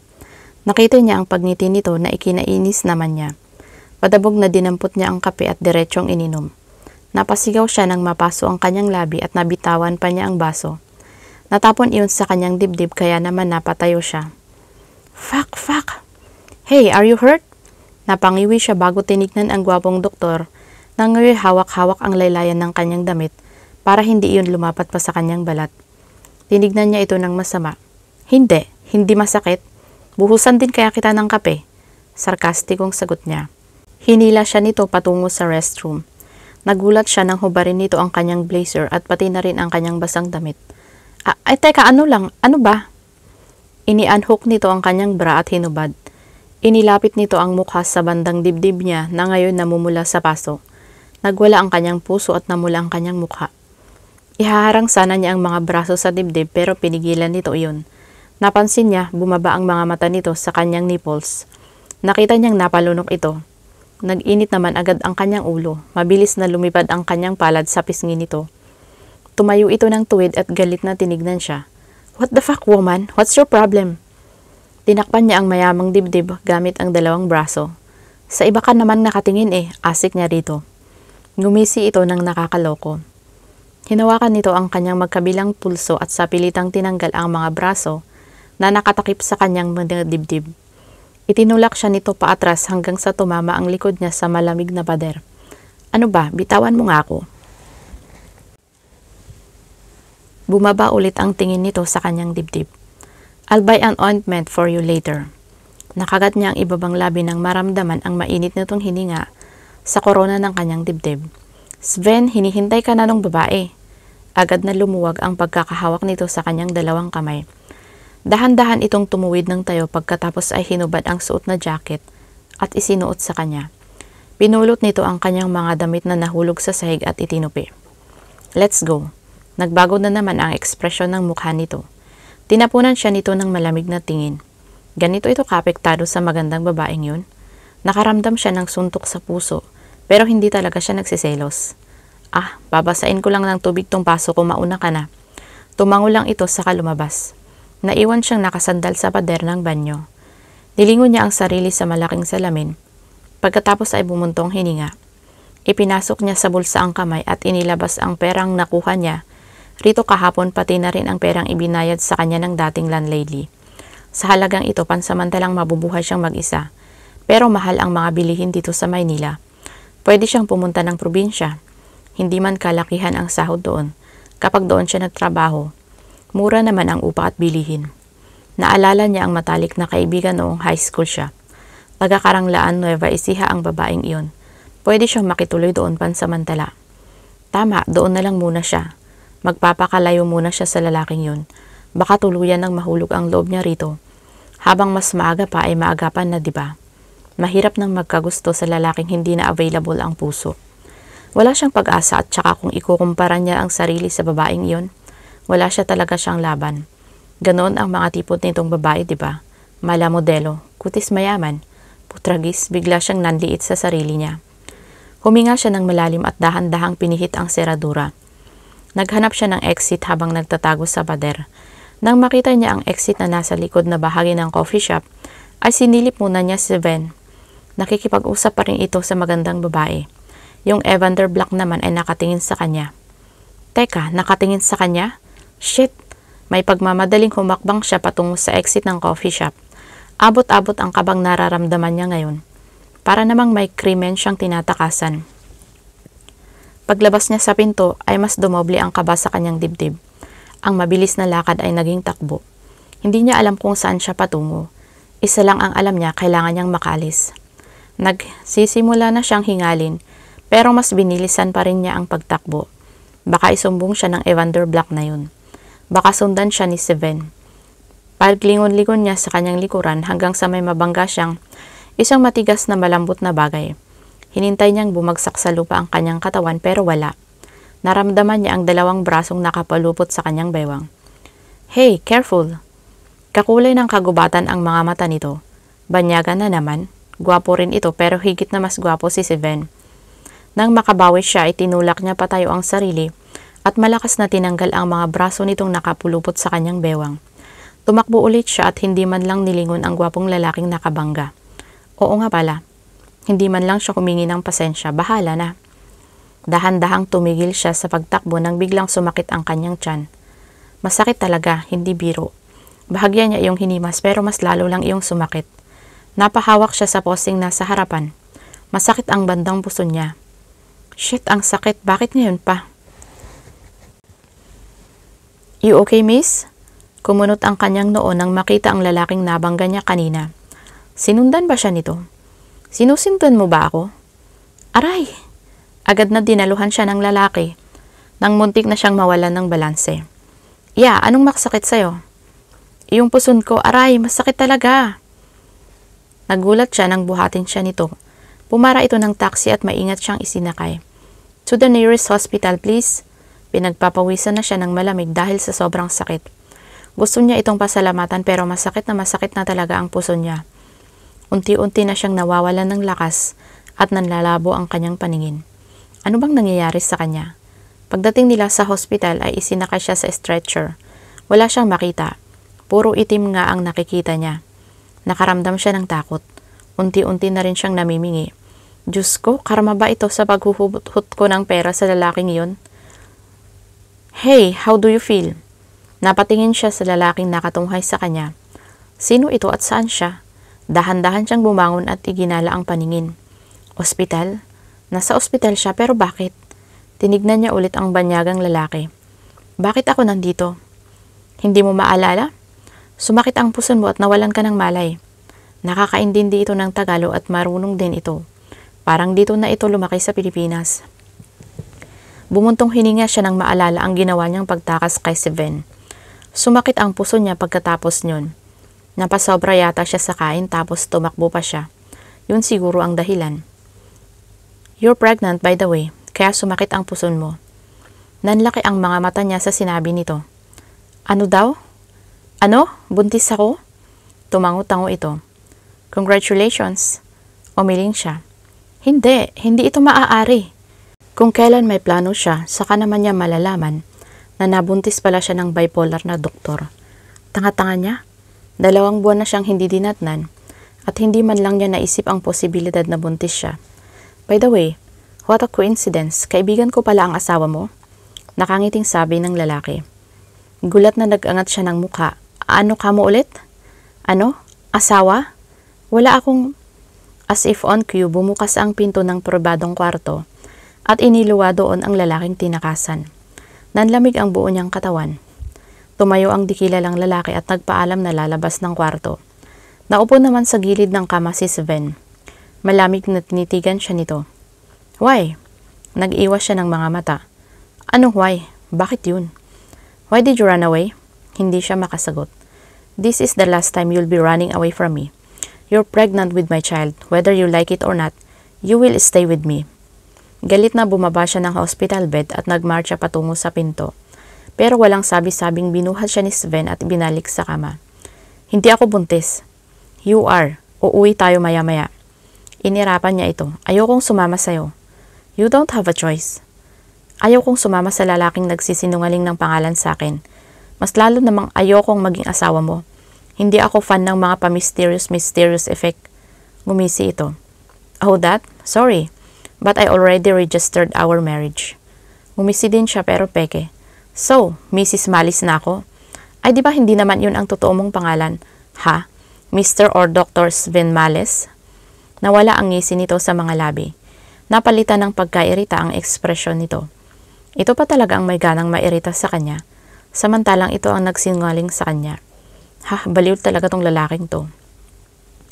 Tumayo siya mula sa pagkakaupo sa kama at nilampasan ito, pero hinawakan nito ang kanyang braso, dahilan para mapatigil siya sa paglalakad.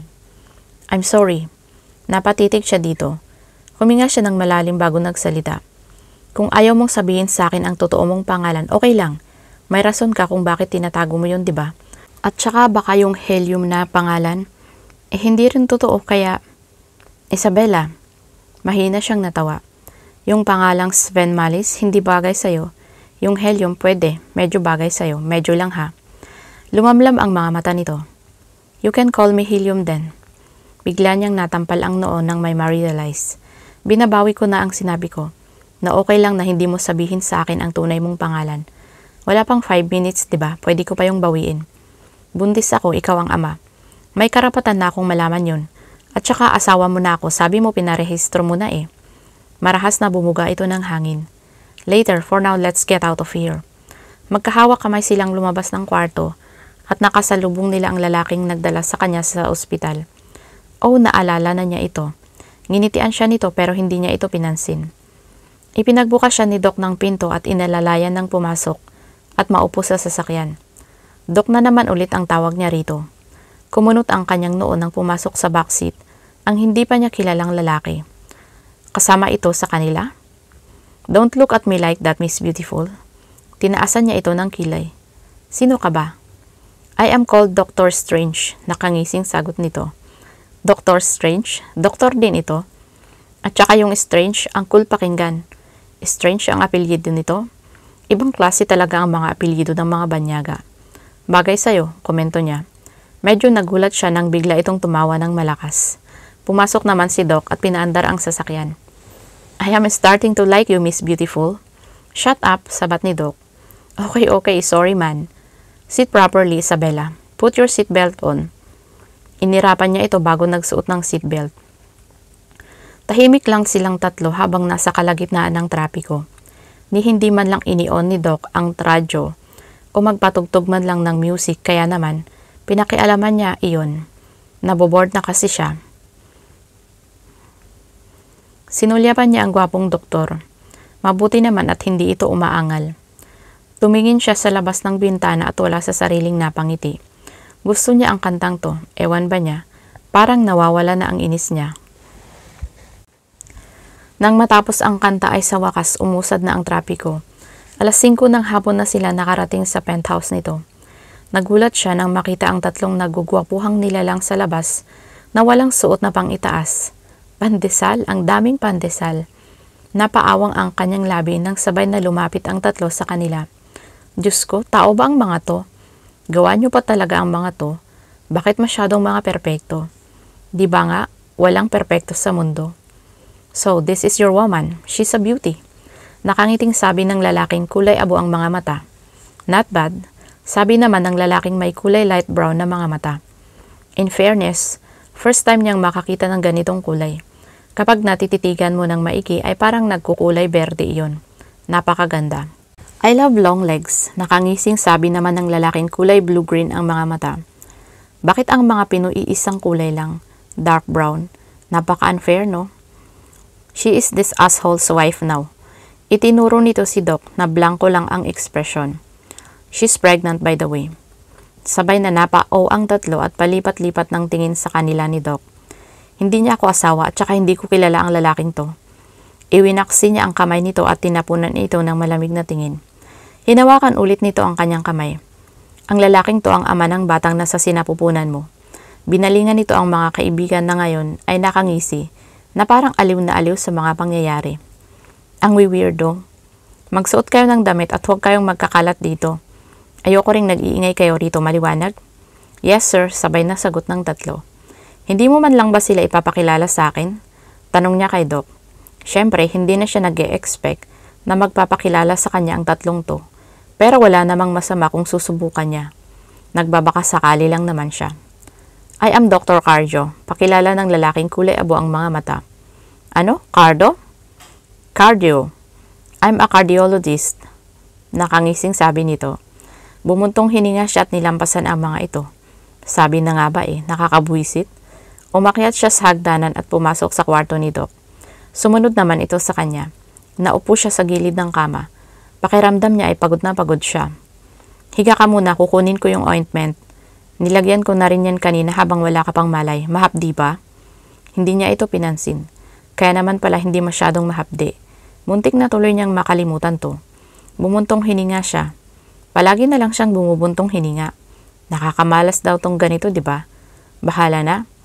Sa gusto niyang bumuntong hininga at saka dati na siyang malas. Wala sa sariling hinaplos niya ang puson. May laman na to sa isip niya. Handa na ba siyang maging ina? Ni minsan ay hindi sumagi sa isip niya ang pagbubuntis noon. Kaya mo bang magbihis mag-isa? Napatingin siya sa doktor bago tumango. Tumayo siya at kinuha ang t-shirt nito. Huhubarin na sana niya ang suot na jacket nang mapansing nakatitig ito sa kanya. Kinunutan niya ito ng noo. Bakit ka nakatingin? Magbibihis ako. Kumunot din ang noo nito. Nakita ko na ang mga yan. Bakit ka pa ba mahihiya? Tinignan niya ito ng masama bago tinalikuran. Hinubad niya ang suot na jacket at isinuot ang malaki nitong t-shirt. Umabot iyon sa kalahati ng kanyang hita. Hinubad din niya ang suot na pantalon at itinupi. Naupo ulit siya sa kama. She heard him chucks. Ano na naman ang problema nito?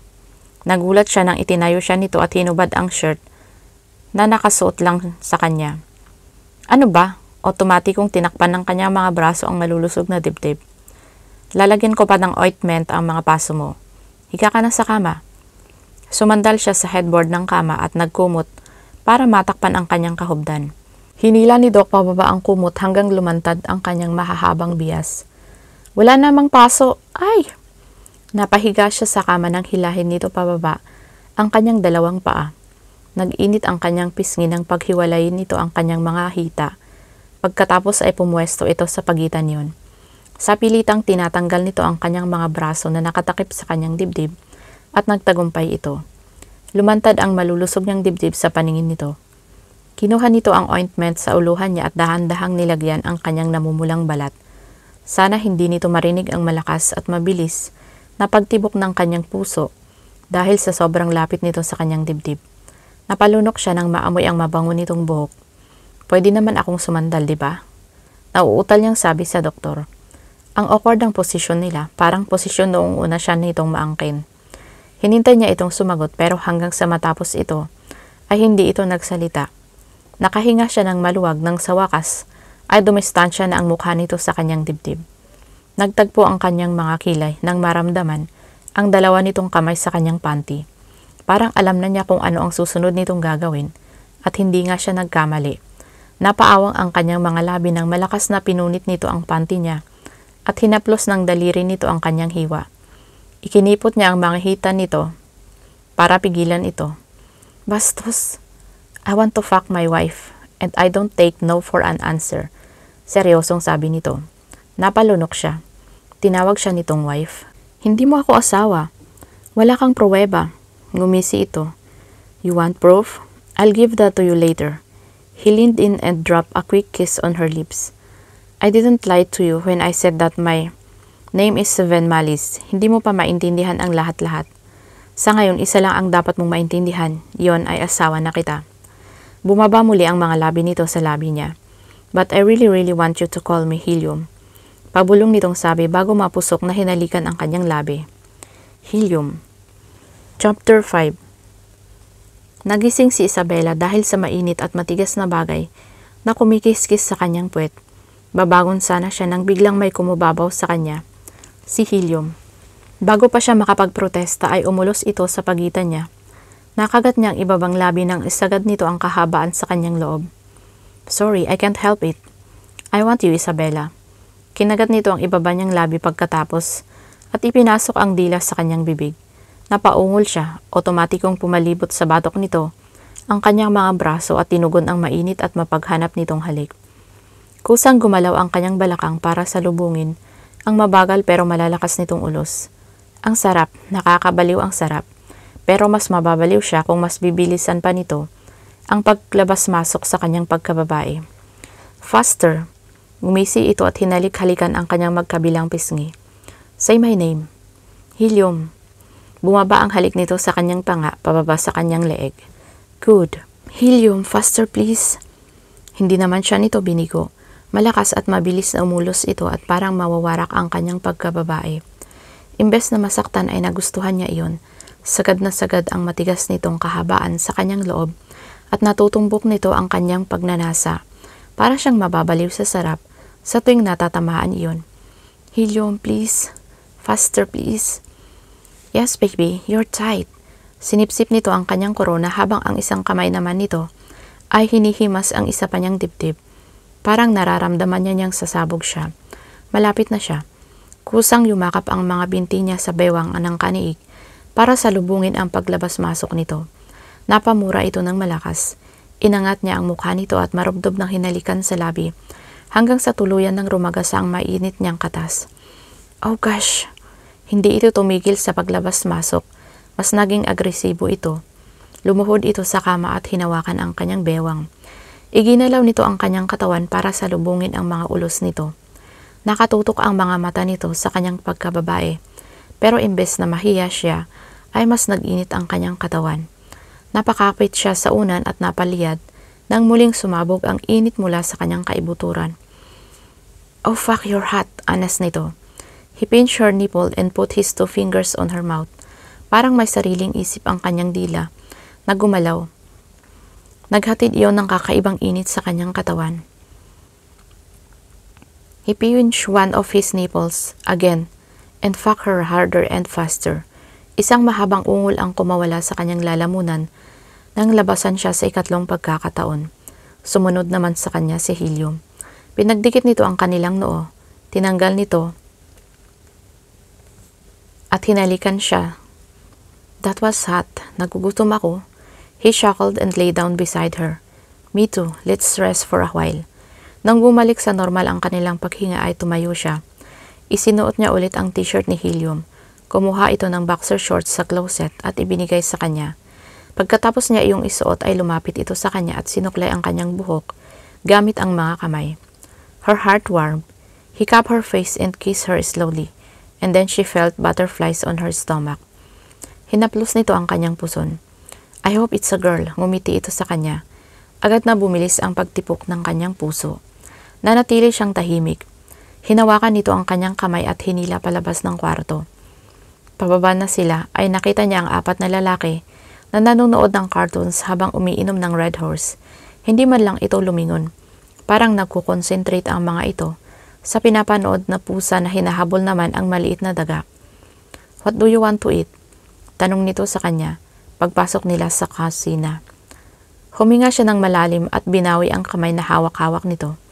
Kunot noong hinarap siya nito. Gusto ko munang makita ang marriage certificate na sinasabi mong pinarehistro mo na. Paano mo naparehistro yun ng mabilisan? Seryosong tinanong niya dito. Money and connection, he sighed. Do you really want to see it? Tumango siya. Okay, wait here. Sumandal siya sa island counter. Kinakabahan siya pero bakit? Sa wakas ay malalaman na niya kung ano ang totoo nitong pangalan. May karapatan siyang malaman yun, di ba? Lalo na't magkakaanak na sila. Pero bakit nga siya kinakabahan? Nang makita niyang pumasok ito sa kusina, ay dumoble ang kaba sa kanyang puso. Bumaba ang tingin niya sa papel na hawak nito. Heto na. Nang tumigil ito sa kanyang harapan ay parang tumigil din ang pagtibok ng kanyang puso. Nababasa niya ang pag-aalinlangan sa mga mata nito. Akin na, bumuntong hininga ito. Napakakulit mo, hindi mo alam kung ano ang magiging resulta sa kakulitan mong to. Hindi kita maintindihan. Hinaplos nito ang kanyang pisngi. I can tell you everything about me. I just need you to believe me. You're pregnant, you need to be safe. If you believe in me, walang mangyayaring masama sa'yo. Umiling siya. Ano bang pinagsasasabi nito? Hindi nga kita maintindihan. Knowing my real name means trouble. Are you sure you really want to know? Are you prepared for the consequences? Seryosong tanong nito. Napalunok siya. Parang masama talaga ang kutob niya, pero gusto niya talagang malaman. Tatango na sana siya nang makita ang lalaking may kulay abo na mga mata. Lumapit ito sa kanila at hinablot ang papel na dala ni Helium. I suggest you stay out of a trouble, Miss Isabella. Ngumiti ito sa kanya. Kahit nakasal ka na sa kanya, maaasahan mong magiging maayos ang lahat. Anyway, just call him Helium or Sven. Pangalan din naman niya ang mga yon. Ano daw? Pangalan din naman niya yung mga yon? Dalawa ang pangalan nito. Pwede namang Helium Sven Malis. Arch, nalilito siya. Kayo ba may ginagawang illegal? Seryosong tanong niya sa dalawa, pero ang mga mata niya ay nakatutok kay Helium na blanko lang ang ekspresyon. Kung ako wala, itinuro nito si Helium. Ewan ko lang sa isang to. Napaawang ang kanyang labi. Ngumiiti ito sa kanya. Just kidding. Syempre, wala kaming ginagawang illegal. Kung illegal ang pagiging gwapo. Detective? Secret agent? Putol niya rito. Pwede namang ganun, di ba? May napanood na rin siyang mga ganun na movies eh. Tumawa ang lalaki.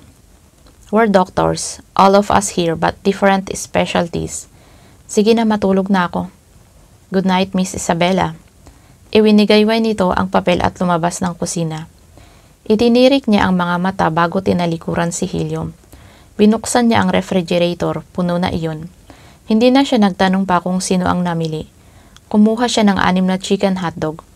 Ito na lang ang kakainin niya. Prito lang naman ang alam niya eh. Kumuha siya ng plato at hinugasan ang hotdog. Tinanggal din niya ang cellophane na nakabalot at hiniwa ang gitna. Sinulyapan niya si Helium. Nakatayo pa rin ito pero nakatitig sa kanya. Inion niya ang stove at nagsimulang magprito. Bigla namang pumasok sa isip niya ang babaeng kausap nito kanina. Shit, bakit nakalimutan niya yun?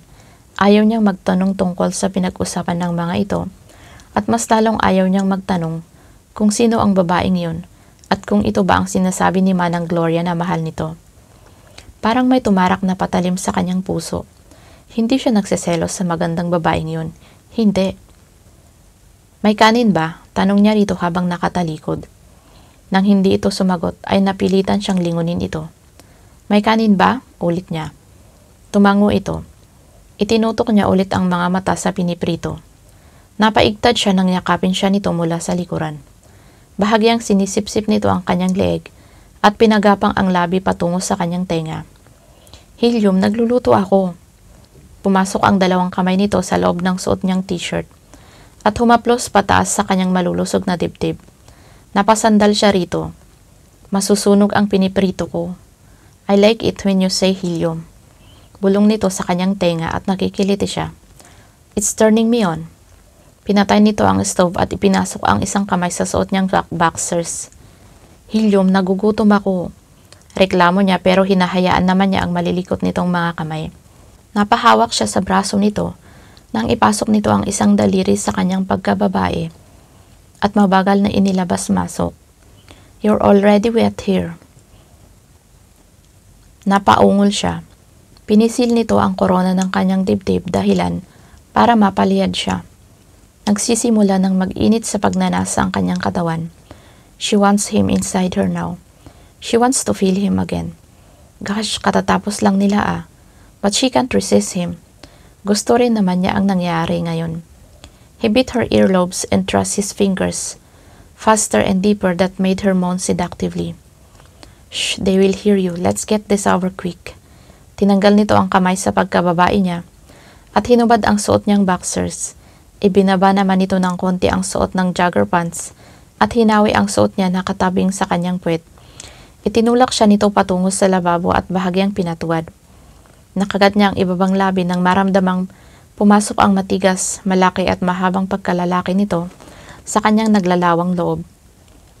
Oh gosh, Helium. Ungol niya.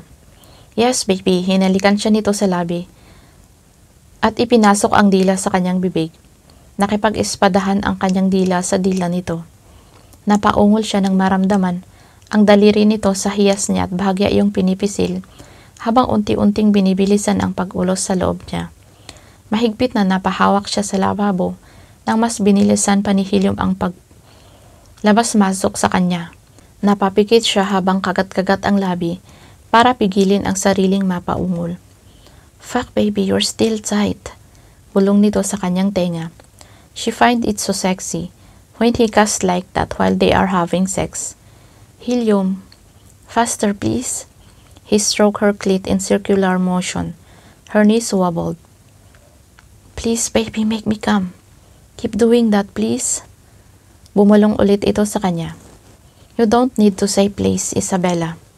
Nanginig ang kanyang hita nang isagad ni Helium ang kahabaan. Sabay pisil at haplos sa kanyang clit. Muntik na siyang mapasigaw. Paulit-ulit nitong ginawa iyon hanggang sa maramdaman niyang sasabog na ang kanyang orgasmo. "Oh Helium, malapit na ako." In few powerful, deep and hard thrust, she orgasmed at sumunod naman ito sa kanya. Pinuno nito ang kanyang sinapupunan ng mainit nitong katas at naghatid iyon ng kakaibang kiliti sa kanyang kaibuturan. Pinulot nito ang kanyang boxer shorts at muling isinuot sa kanya. Napangiwi siya sa naamoy. "Can you stand properly?" Nakangiting tanong nito. Namula ang kanyang pisngi. Umiling siya. Binuhat siya nito at iniupo sa island counter. "Diyan ka lang, tatapusin ko muna tong prito mo." Alagang-alaga siya nito. Pakiramdam niya tuloy ay para silang totoong mag-asawa. Yung mahal na mahal nila ang isa't isa. Ganun, sarap mangarap. Pero ang realidad, hindi niya kilala ito. Kahit sinabi nitong kasal na siya rito, dahil hindi naman niya alam kung ano ang totoo nitong apelyido, mananatili siyang Miss Montijer. "You okay? Let's eat?" Binuhat siya nito at iniupo sa stool. Tahimik silang kumain.